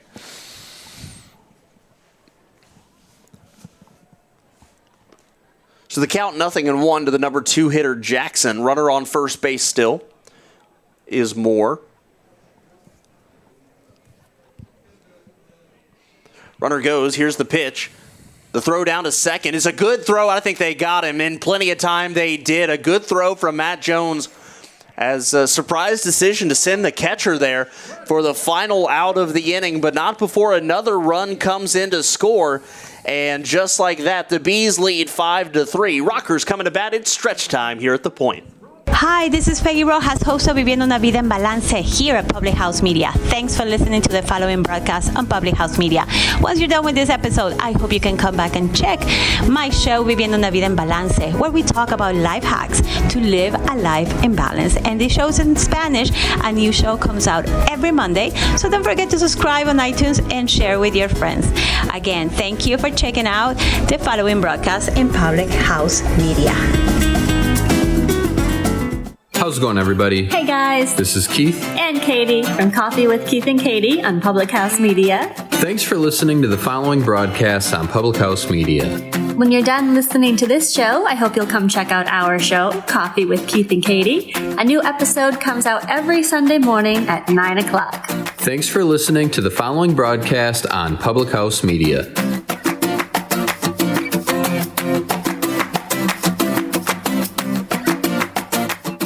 This is Julianne Condia, host of Rewritten here on Public House Media. Thank you so much for listening to the following broadcast on Public House Media. Once you are done with this episode, I hope you'll come check out my show, Rewritten, where we will talk about you having limitless potential and can rewrite your story at any time. No matter your background, your past, or current situation, you can have the type of life you crave. A new show comes out every single Monday. Don't forget to subscribe on iTunes so you never miss an episode of Rewritten. Thanks again for checking out the following broadcast on Public House Media.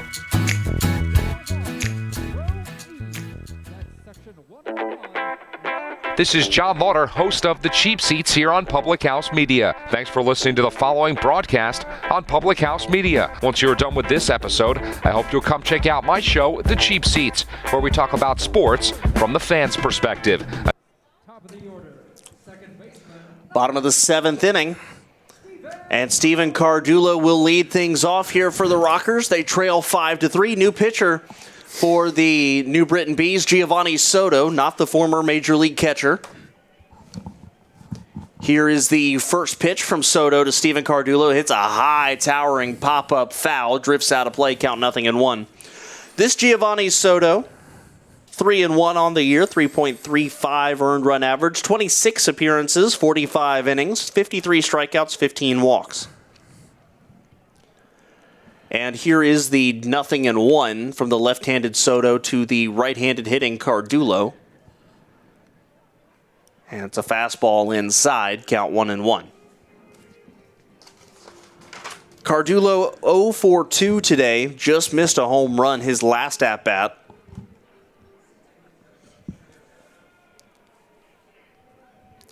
And here's the 1-1. Big swing, drops Cardulo down to a knee, and the count is 1-2. Final line on Damasi, 6 innings, 6 hits, 5 runs, 3 walks, 3 strikeouts, 1 home run allowed. So not Damasi's best night, but he did enough to keep the Rockers in it. That's all you can ask. And here's the 1-2. Cardulo reaching, and again gets a piece and fouls it up and out of play.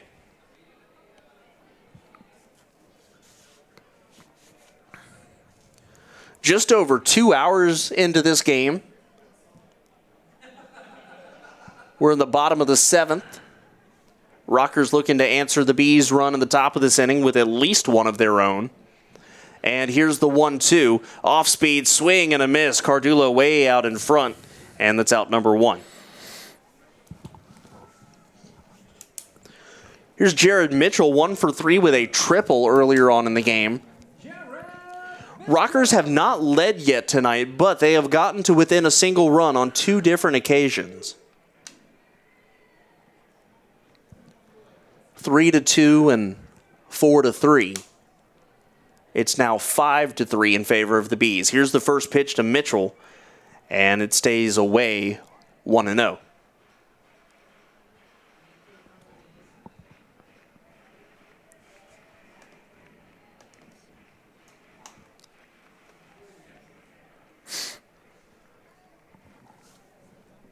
Giovanni Soto deals. Here's the pitch. And again, missing. 2 balls, no strikes now. The Sugarland Skeeters have extended their lead over the Revolution. It's now 8-4 in that ball game. So wow. If that holds, the Skeeters will only be 1 game behind York for the Freedom Division.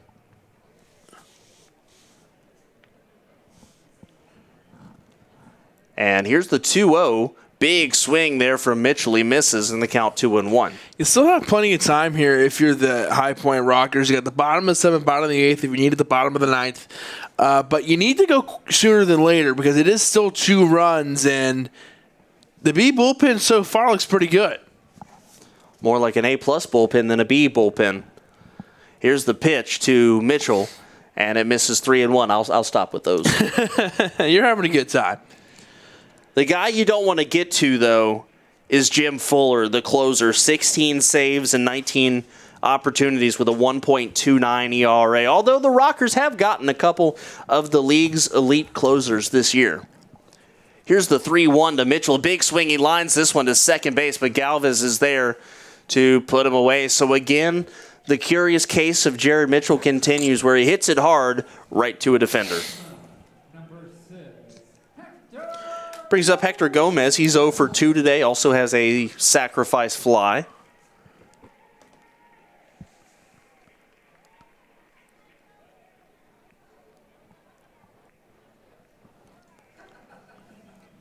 And here's the pitch from Soto. And Gomez takes it down for a ball. Somebody up and throwing in the Rockers bullpen. Tolliver could come back out in the 8th inning. I don't know they're going to elect to do so, but he certainly has the capability and the low pitch count to do so. 1-0 to Hector Gomez. Big swing. He's on top of that breaking ball. 1-1 now.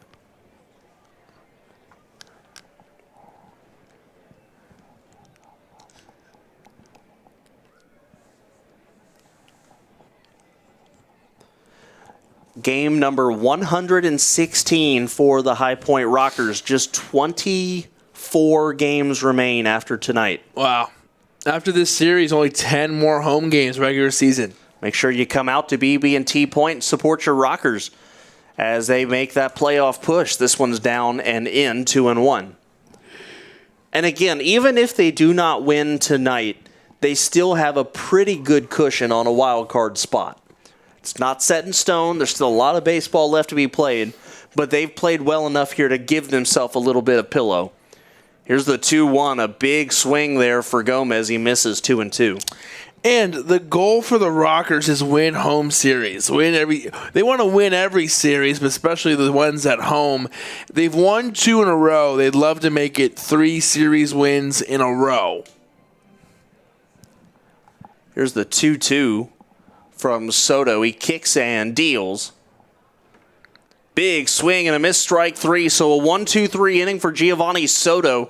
And we go to the 8th inning. Rockers don't score. They still trail by a pair. It's Bees 5, Rockers 3. This is High Point Rockers Baseball. Meyer, the host of Choose to Rise here on Public House Media. Thanks for listening to the following broadcast on Public House Media. Once you're done with this episode, I hope you'll come check out my show, Choose to Rise, where we talk about living with positive mindsets, how to increase our confidence, building our faith, and living out our life on purpose. A new show comes out via podcast every Monday, Wednesday, Friday. And if you want to catch the episode live instead, stop by Public House Media around 6:45 Central Standard Time, Monday, Wednesday, Friday as well. Don't forget to subscribe on iTunes so you'll never miss an episode of Choose to Rise. Thanks again for checking out the following broadcast on Public House Media. Hi, this is Emily. This is Lindsay. And this is Elizabeth, co-hosts of Beauties and Headcanons here on Public House Media. Thanks for listening to the following broadcast on Public House Media. Once you are done with this episode, we hope you'll come check out our show, Beauties and Headcanons, where we talk nerdy to you about fandoms, fan fiction, and all pop culture for nerds that you can think of. A new show comes out every Friday. Don't forget to subscribe on iTunes so you never miss an episode of Beauties and Headcanons. Thanks again for checking out the following broadcast on Public House Media. This is Dr. Mariah White, host of Your Life Matters, here on Public House Media. Thanks for listening to the following broadcast on Public House Media. Once you are done with this episode, I hope you'll come check out my show, Your Life Matters, where we talk about dreaming big and dreaming bold to reach your wildest dreams in both your health and your happiness. A new show comes out every single Tuesday. Don't forget to subscribe on iTunes so you'll never miss an episode of Your Life Matters. Thanks again for checking out the following broadcast on Public House Media. This is Daniel Poppy, host of How to Write Good here on Public House Media. I just want to thank you for listening to the following broadcast brought to you by Public House Media. Once you're done with this episode, I hope that you'll come check out my show, How to Write Good, the writing show that is not about writing. Top of the 8th inning, new pitcher for the Rockers, Paul Clemens, 2-2, 5.18 ERA. This is appearance number 18, 20 strikeouts in 24 innings. He's coming off of a fantastic relief outing a couple of days ago in which he went 1-2-3 in the 8th and struck out a pair. He first deals to Ryan Jackson, who fouls the first pitch he sees up and out of play. Rockers down by 2 here in the late stages of tonight's game. I'm excited to see Paul Clemens back out there again tonight. A guy who had a great outing his last time out. Probably his best to date, especially at home. Nice curveball there from Clemens, but doesn't get the call on the count 1-1. It was a 3. He saw 3 batters that inning. 3 up, 3 down. 2 strikeouts and a pop fly to center. Here's the 1-1. To Ryan Jackson. Clemens kicks and deals, and that's a strike, 1-2. Another reason this series is important, just to add another layer to it, is the fact that they've got an unenviable bit of traveling that's coming up here over the course of this weekend. So this series ends on Thursday. They have a 3-game series with Sugar Land on Friday, Saturday, and Sunday. This one's chopped on the ground to third. Gomez picks it up, and the throw on to first is in time, 1 away. And so then after that road trip to to Sugar Land. They have a 4 o'clock game on Sunday back here at home, so that's a real quick dash to Texas and back to be here for a 4 o'clock start on Monday. It really is, and it's a good start here for Paul Clemens. Gets that first out here of the inning. Here's Jason Rogers, 1 for 3 today with a single his last time up. He came around to score. Paul Clemens looking to make it 2 good outings in a row. He's got the makings of it so far. First pitch to Rogers, a strike. Right-hander up in the bullpen for the Bees.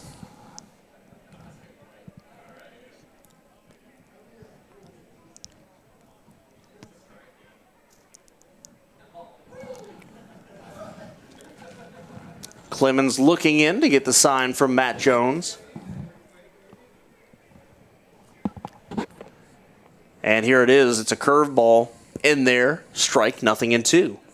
Another ball down there from the bullpen. We've seen that a few times recently.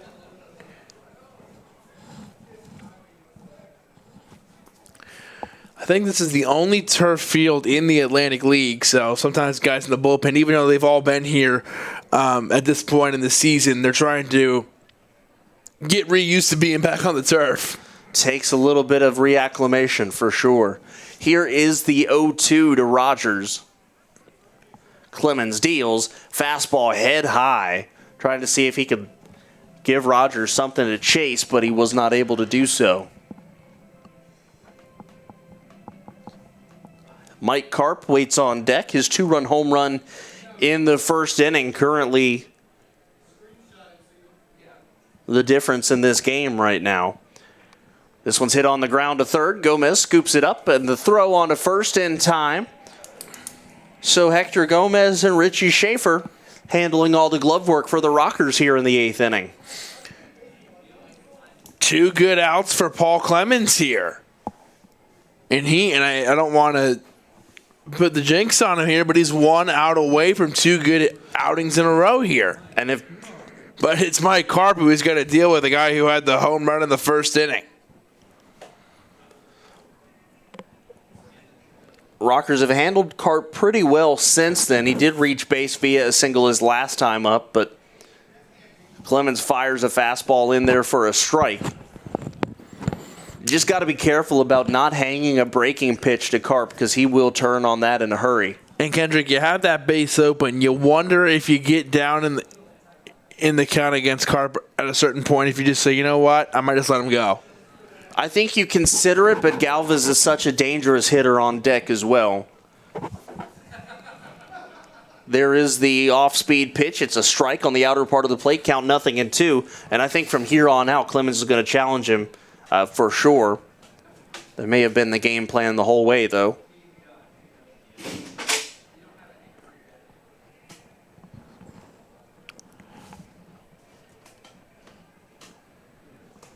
And here is the 0-2.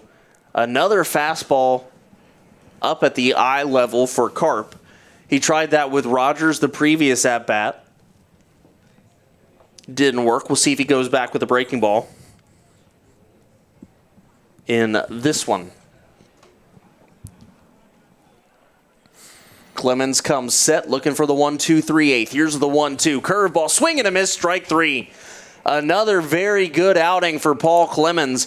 And we'll go to the bottom of the 8th inning as the Rockers will have a chance to cut into their 2-run deficit. And you know who's leading off? It's Quincy Lattimore. He's got a bomb already today. Rockers trail by 2. This is Bryce Burge, host of Your Soccer Passport here on Public House Media. After this episode, come join us on a trip around the soccer world as we discuss club and country every Tuesday. Stamp Your Soccer Passport by subscribing on Spotify, iTunes, or wherever you get your Public House Media podcasts. And thanks again for checking out the following broadcast on Public House Media. What's up, everybody? This is Christian Heimel, host of Press Row here on Public House Media. Thanks for listening to the following broadcast on Public House Media. Once you're done with this episode, I hope you'll come check out my show, Press Row, where we talk about the biggest issues in sports with the analysts, experts, and reporters who cover them. No nonsense, hard-hitting interviews on the sports topics you're talking about. A new show comes out every single Thursday. And don't forget to subscribe on iTunes so you never miss an episode of Press Row.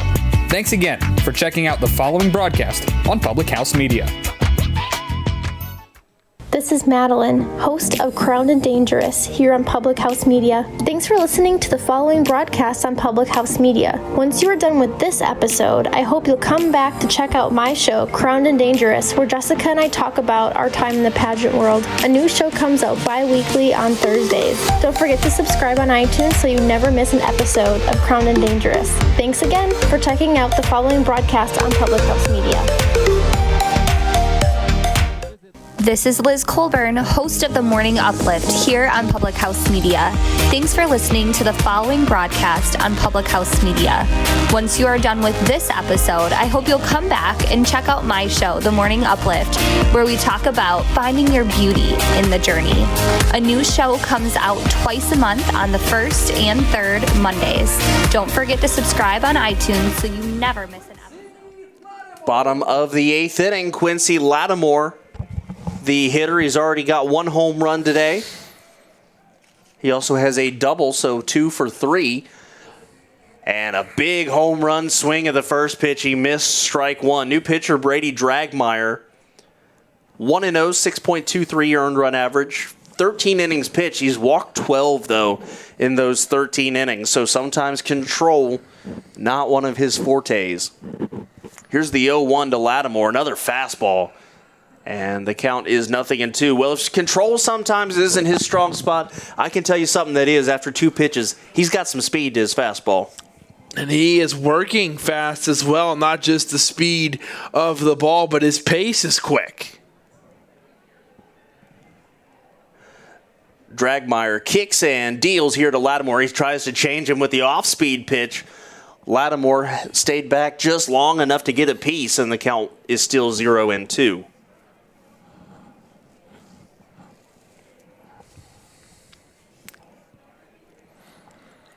Richie Shaffer is on deck via Sergi Rosa to follow him.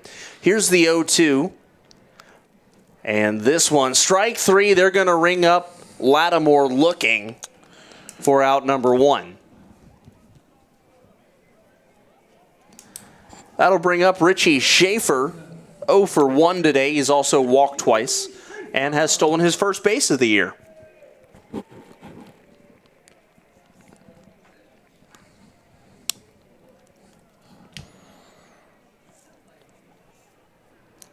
Dragmeyer deals, and Shaffer just got it off the very end of the bat, and the count 0-1.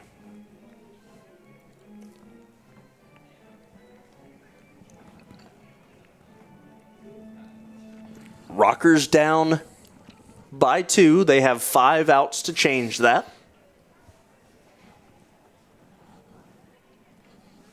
And you would love to score a run here if you're the Rockers. That would make your 9th inning a lot easier.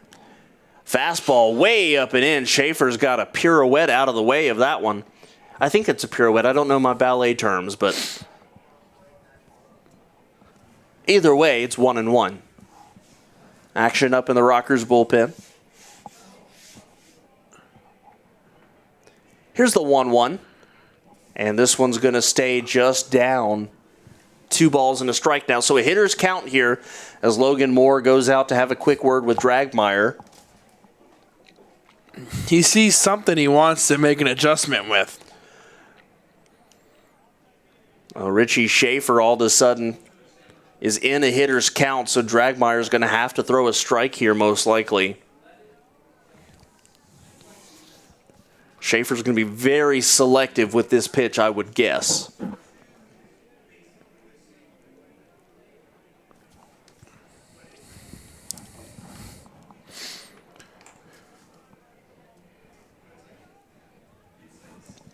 Here's the 2-1. Shaffer does pick on it, but he fouls it up out of play, and the count 2-2.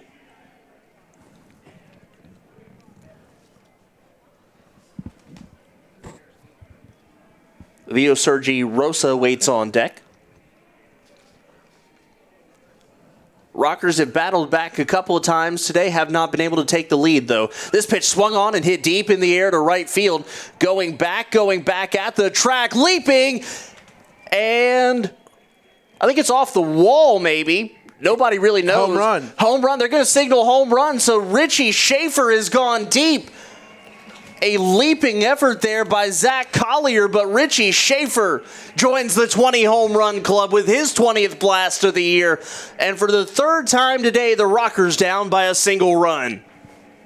And you are seeing double, but it is 2020. 2 Rockers hitting 20 home runs tonight. Let's take another look at this. You got to take your hat off and give all the credit in the world to Collier, who also stayed down. Yes, he actually tipped it into the crowd off of his glove, so that's how close he was. BB&T Point back in, and they are ready in this game. Rosa hits this one on the ground to first. Rogers will take it himself for out number 2. Credit to our crew in the control room. A great look at it on that replay there. So 3 innings after Quincy Lattimore joins the 20 home run club, Richie Shaffer joins him.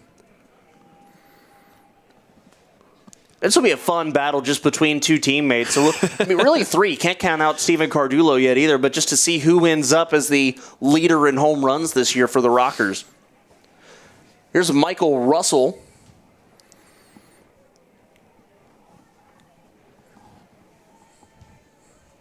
And here's the pitch from Dragmeyer. That's going to stay away, and the count is 1-0. Russell 0 for 3 tonight. Still hitting a very impressive .312. And he'll take that one for a strike, 1-1.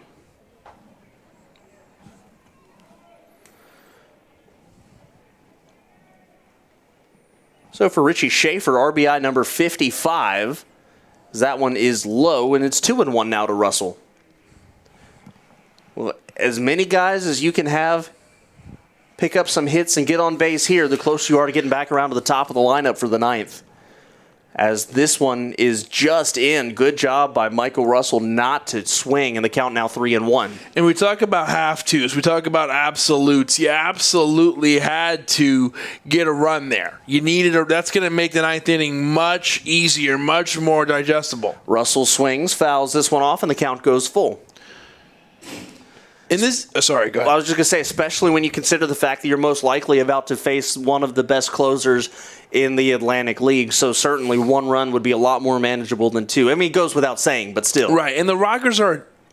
Here's the 3-2. Russell swings, picks on this one, hits this one out into center field, but right there to make the catch is Darren Ford for the final out of the inning, but not before Richie Shaffer gets a glove-aided home run from Zach Collier. I guess we give him an assist here, but the Rockers now trail by just 1. It's 5-4 as we go to the 9th. Hi, this is Peggy Rojas, host of Viviendo una Vida en Balance here at Public House Media. Thanks for listening to the following broadcast on Public House Media. Once you're done with this episode, I hope you can come back and check my show, Viviendo una Vida en Balance, where we talk about life hacks to live a life in balance. And this show's in Spanish. A new show comes out every Monday, so don't forget to subscribe on iTunes and share with your friends. Again, thank you for checking out the following broadcast in Public House Media.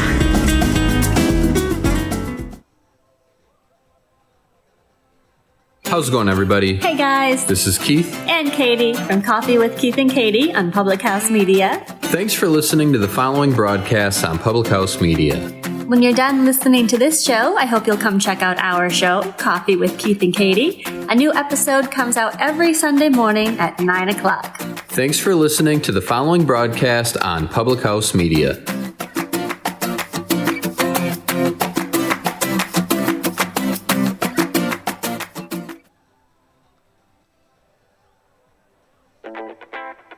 This is John Lauder, host of The Cheap Seats here on Public House Media. Thanks for listening to the following broadcast on Public House Media. Once you're done with this episode, I hope you'll come check out my show, The Cheap Seats, where we talk about sports from the fans' perspective. A new show comes out every Monday. Don't forget to subscribe on iTunes so you never miss an episode of The Cheap Seats. Thanks again for checking out the following broadcast on Public House Media.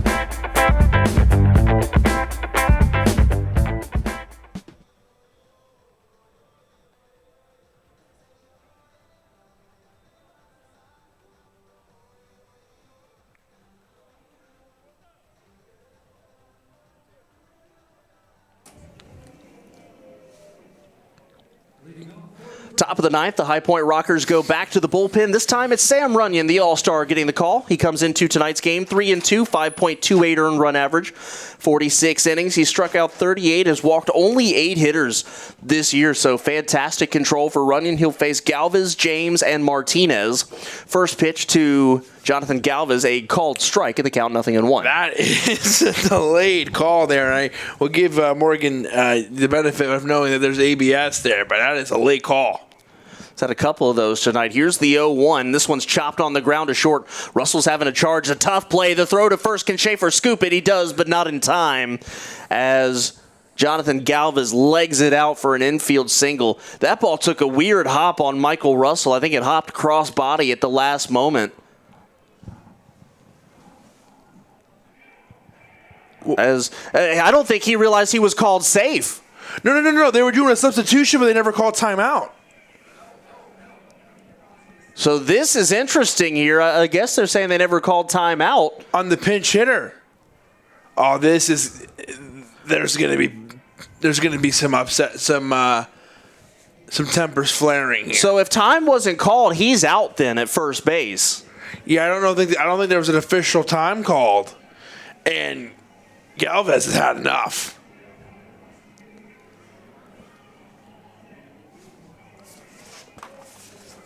He was ruled safe at first base, which he was. He beat the throw out from Richie Shaffer.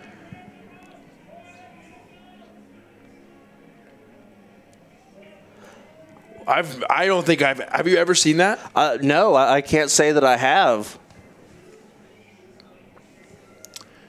I heard the umpire's call out. I heard him verbally say it after the Rockers threw over there. So there must have been a reason. I was looking down, looking at who the next hitter was. There must have been a reason the Rockers threw over to first. You know what I'm saying? You don't just do that for no reason. So, and I think they're going to. Galvez is going to be careful. Yeah, here. I was about to say he's very close to being sent out early, I think. If the coach isn't there, he's right up in their face. See, the first thing I had thought was maybe he, after crossing first, maybe he had turned into the playing field, which means that he's still a runner. But that's obviously not the case. That was just the first thing I thought. Oh, and he is still going at it. Goose is trying to get him back into the dugout, and that's going to be one out. That is one of the wildest plays I've ever seen. So that's one out. This is about to be one of the strangest things I've ever said. And they're still letting him have it from the dugout. Like one of the strangest sentences I've ever said as a broadcaster. Galvez singles to lead off the inning, and there's one away. As they're chirping at the umpires, but there is one away. And Jared James will come up here. I don't really know how to score that, to tell you the truth. It's a single, but after that, I don't know. I think you just write out in your... You know what? I'm going to do that. I just did that. In your scorebook. Here's Jared James. And they're still going after him down there. Rough night to be behind the plate. And here's the 1-0 to James after all that.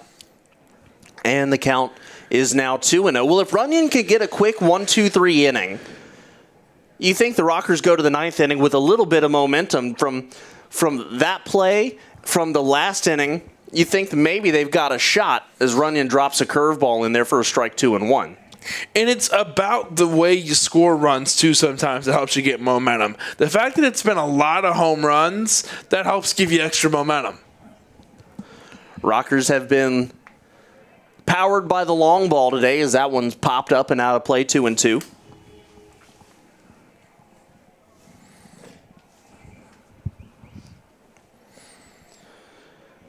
I don't know what it is, Kevin, but every single game we see something interesting.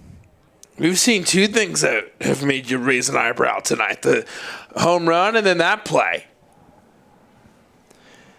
That pitch is strike 3 on the inside part of the plate. A delayed call again. Everybody kind of froze to see what the call was going to be, but it is strike 3, out number 2. And Sam Runyon looking for one of the most unconventional 1-2-3 innings I've ever seen. This will bring up Ozzie Martinez, who is 0 for 2 today with a walk. And again, with instant replay being down in here, it's hard to really get a feel for what happened. As the first pitch to Martinez, a strike, count 0-1.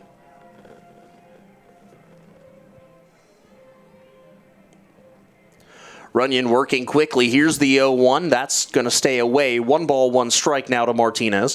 If you look ahead to the bottom of the 9th inning, Rockers have 8, 9, and 1. That's Schroeder, Jones, and Cardulo. Jared Mitchell, if anybody reaches.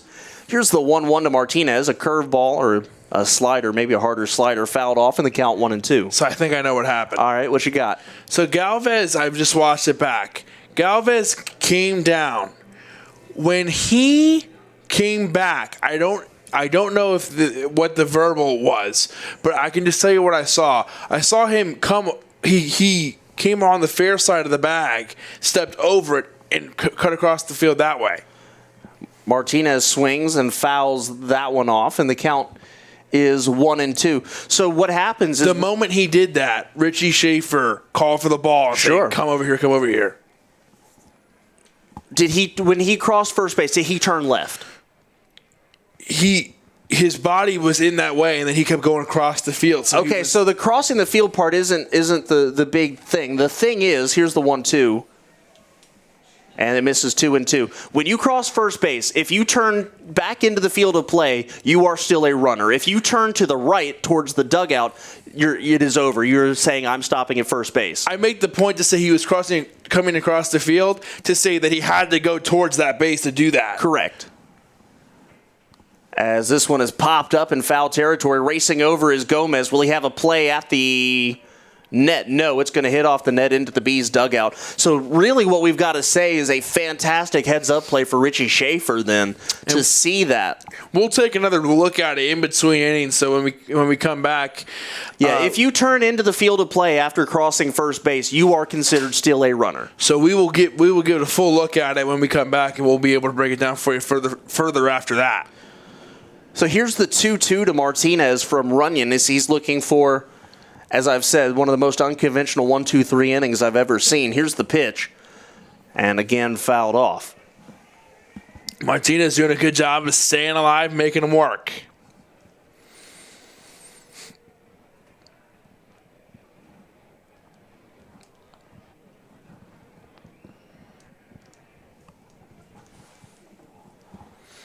Also, the fact that Galvez turned so quickly, that must have been something they determined. Strike 3, down goes Martinez. He's not happy with that one. And it's a 1-2-3 inning for Sam Runyon, so I'll swallow whatever it was I was just saying. And we'll go to the bottom of the 9th inning. Rockers trail by 1. Let's see if there's some magic here tonight at the point.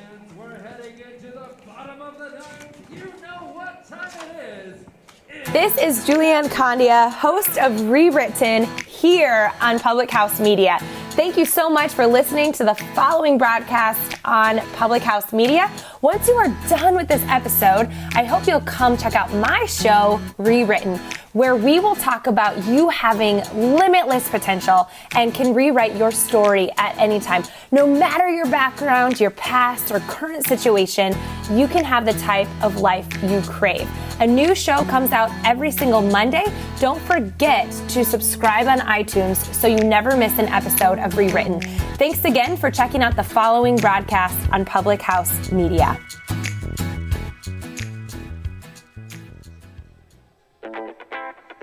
This is John Lauder, host of The Cheap Seats here on Public House Media. Thanks for listening to the following broadcast on Public House Media. Once you're done with this episode, I hope you'll come check out my show, The Cheap Seats, where we talk about sports from the fans' perspective. A new show comes out every Monday. Don't forget to subscribe on iTunes so you never miss an episode of The Cheap Seats. Thanks again for checking out the following broadcast on Public House Media.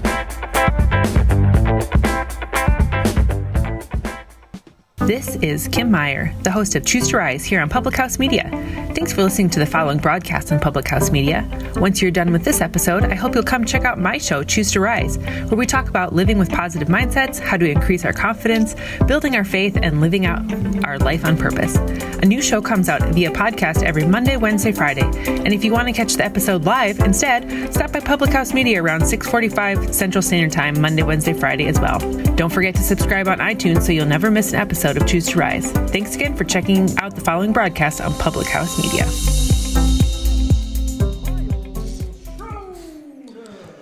Bottom of the ninth inning, the Rockers need one to tie, and it's going to be the closer, Jim Fuller.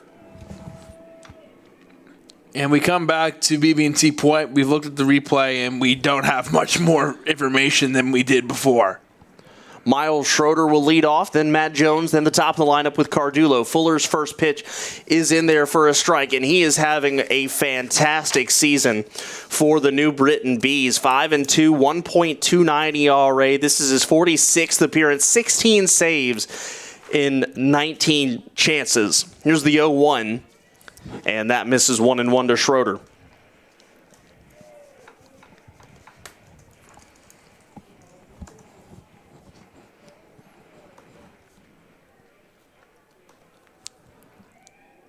Fuller, the left-hander, will deal to Schroeder. That's down and in, 2-1. He's only walked 13 in 49 innings. He's only given up one home run this year.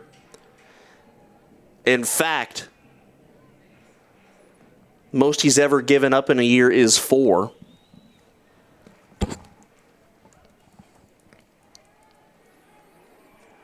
That one a called strike, and the count now 2-2.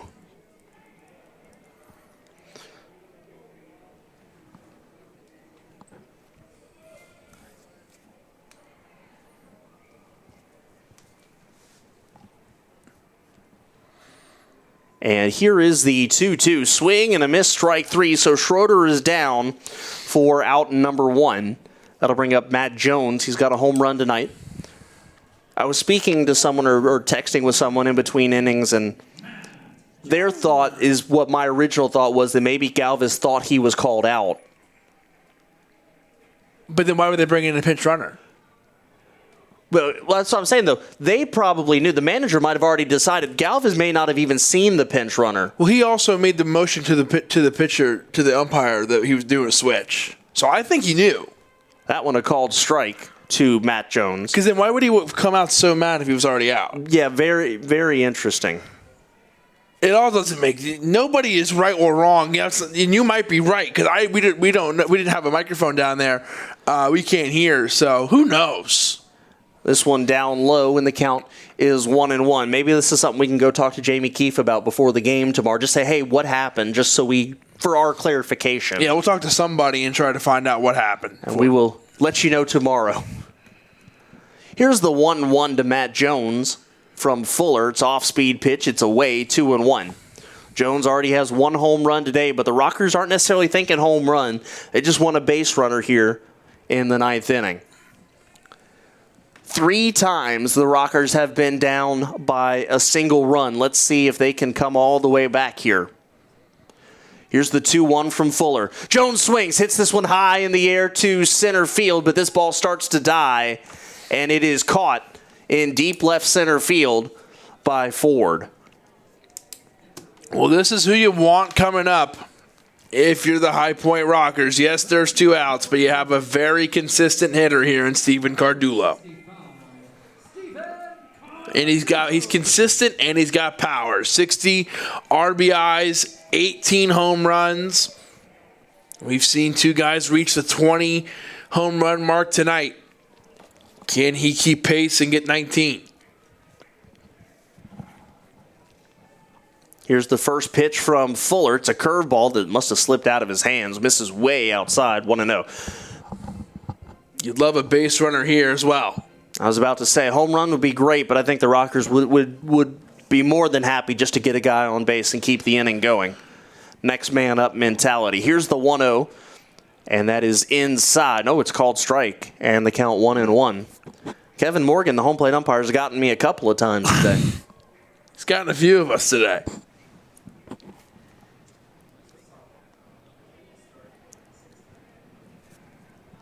1 ball, 1 strike, 2 outs here, bottom of the 9th. Rockers trail by a run.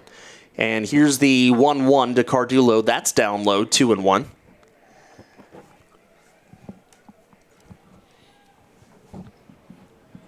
Bees trying to snap a short 2-game losing streak. Rockers trying to avoid a 2-game streak or skid. 2 balls and a strike to Cardulo. Here's the pitch. He swings and fouls this one off into down the hallway, or down the ramp into the clubhouse area, visiting clubhouse area. So the Rockers down to their final strike.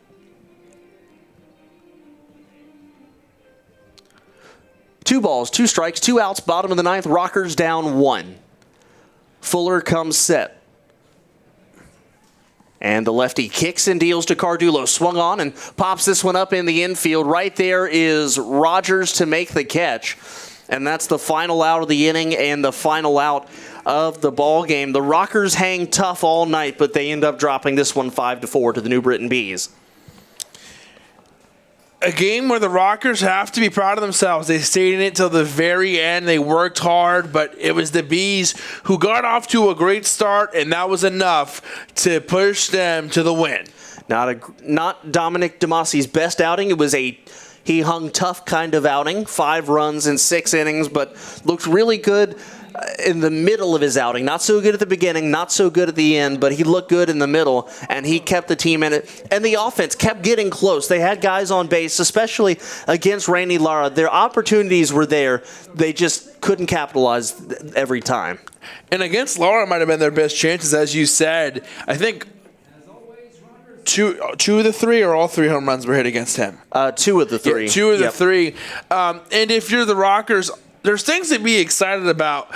2 guys reached 20 home runs. That shows you the kind of power and contribution they're getting from each guy. 40 home runs between Quincy Lattimore and Richie Shaffer. So a lot to be excited about. And, a tough loss tonight. But here's the great thing. You get to do it all again at 10:30, so a quick turnaround. Absolutely. So, again, the Rockers dropped this one by a score of 5-4. So here's the way this one went down. 2 runs in the first inning off of the bat of Mike Karp. They would score another one in the second. An RBI base hit from Zach Collier would score Logan Moore and make it 3-0. But the Rockers weren't done, and they picked up a home run thanks to Matt Jones in the 3rd inning. A sac fly from Hector Gomez cut the lead to 1. Top of the 6th inning, and a run would score on a fielder's choice from Jonathan Galvez, but Quincy Lattimore hits his 20th home run in the bottom of the inning to again make it a 1-run game. Top of the 7th, a RBI base hit from Logan Moore would score Ozzie Martinez, but again, the Rockers not done. In the 8th inning, Richie Shaffer goes deep, his 20th of the year to make it 5-4, and that's where it ended here tonight. So before we step away, Kevin, I'll throw it to you for final thoughts. Couple more things. I like to think positively, especially with the Rockers, especially when you look at the point that they have to come out again tomorrow and they're going to get things started again tomorrow morning. So not a lot of time to sit and feel bad about what's taking place because there's still things you can turn around and feel good about. Let's go with a few here. Let's start with the home run from Matt Jones. I already mentioned about Quincy and Richie and how beneficial I thought those guys were tonight, especially with joining the 20th home run club, and that's something they can get excited about. Matt Jones, a home run, great hitting for him as well. I'm going to go back to Paul Clemens, another great outing, something he can build off of, and not a ton of relievers used today, so it'll be interesting to see who we see tomorrow for the High Point Rockers. A tough one to swallow. A good outing for Dominic DeMassi in the sense that, like you say sometimes, maybe a guy who didn't have necessarily his best stuff working, but a guy who was able to do just enough to keep his team in the game in a really tough call at first plate, not making it, the umpires had enough problems. They had their hands full tonight. They had enough things to deal with. Problems was the wrong word, but they had enough things going on tonight. So I am not making an argument. I'm just saying this was a tough break for the Rockers when that run came to the runner came to first, and the Rockers thought they had the out while the run came in. So there's a run there that the Rockers probably would have made the play to home plate had they known the guy was going to be safe. They thought they were going to be able to get him. But one more thing about the umpire crew tonight. They had a lot going on, so you got to give those guys trying to do the most and trying to do the best they could with a lot of people in their ear and a lot going on. So I umpire kickball here sometimes, and I know that's a tough gig. So credit to those guys. All in all, the Rockers have another chance tomorrow, but you want to win series at home, right, Kendrick? Mm-hmm. So you're going to have to win Wednesday and Thursday, which makes life a little bit more difficult. Last time the Rockers played the Revolution, they won the first night, which put them in the driver's seat and gives you 2 chances to win the series. Now the Rockers trying to do it Wednesday and Thursday, but I think they got a shot because, as we know, this is a great Rocker team. I will echo your sentiments that a good thing about a morning game after an evening game is you can erase the memories pretty quickly and start over with a clean slate. Winning pitcher tonight, Rainey Lara improves to 6-10 on the year. Jim Fuller picks up save number 17. Dominic DeMasi takes the loss and drops to 7-3. I won't mention the home runs because you just did, but a guy who went 1 for 4 usually isn't a guy that I highlight, but today I am. It's Jared Mitchell, a triple. Yes. He hits the ball very well. A couple other times made some loud outs, made some good. Showed some great good range defense, in the field as well. Nothing flashy, but he covered a lot of ground out there. So we get Jared Mitchell swinging a good bat, and I'm just waiting. There's someday he's about to go 5 for 5 with 3 home runs. He's got all that in him, and it's got to be close because he's swinging a good bat. So tomorrow, again, 10:30 first pitch here at BB&T Point. We'll be on air at 10:20 for the pregame show. It's former High Point Rocker Akil Morris taking on Chris Pinnell as the Rockers look to even this series. But for tonight, the New Britain Bees defeat the Rockers by a final score of 5-4. So for Kevin McMahon and our fantastic crew down in the control room, I'm Kendrick Fruits wishing you a good night. We'll see you bright and early tomorrow morning for the next edition of High Point Rockers Baseball. Get that coffee ready. Get it.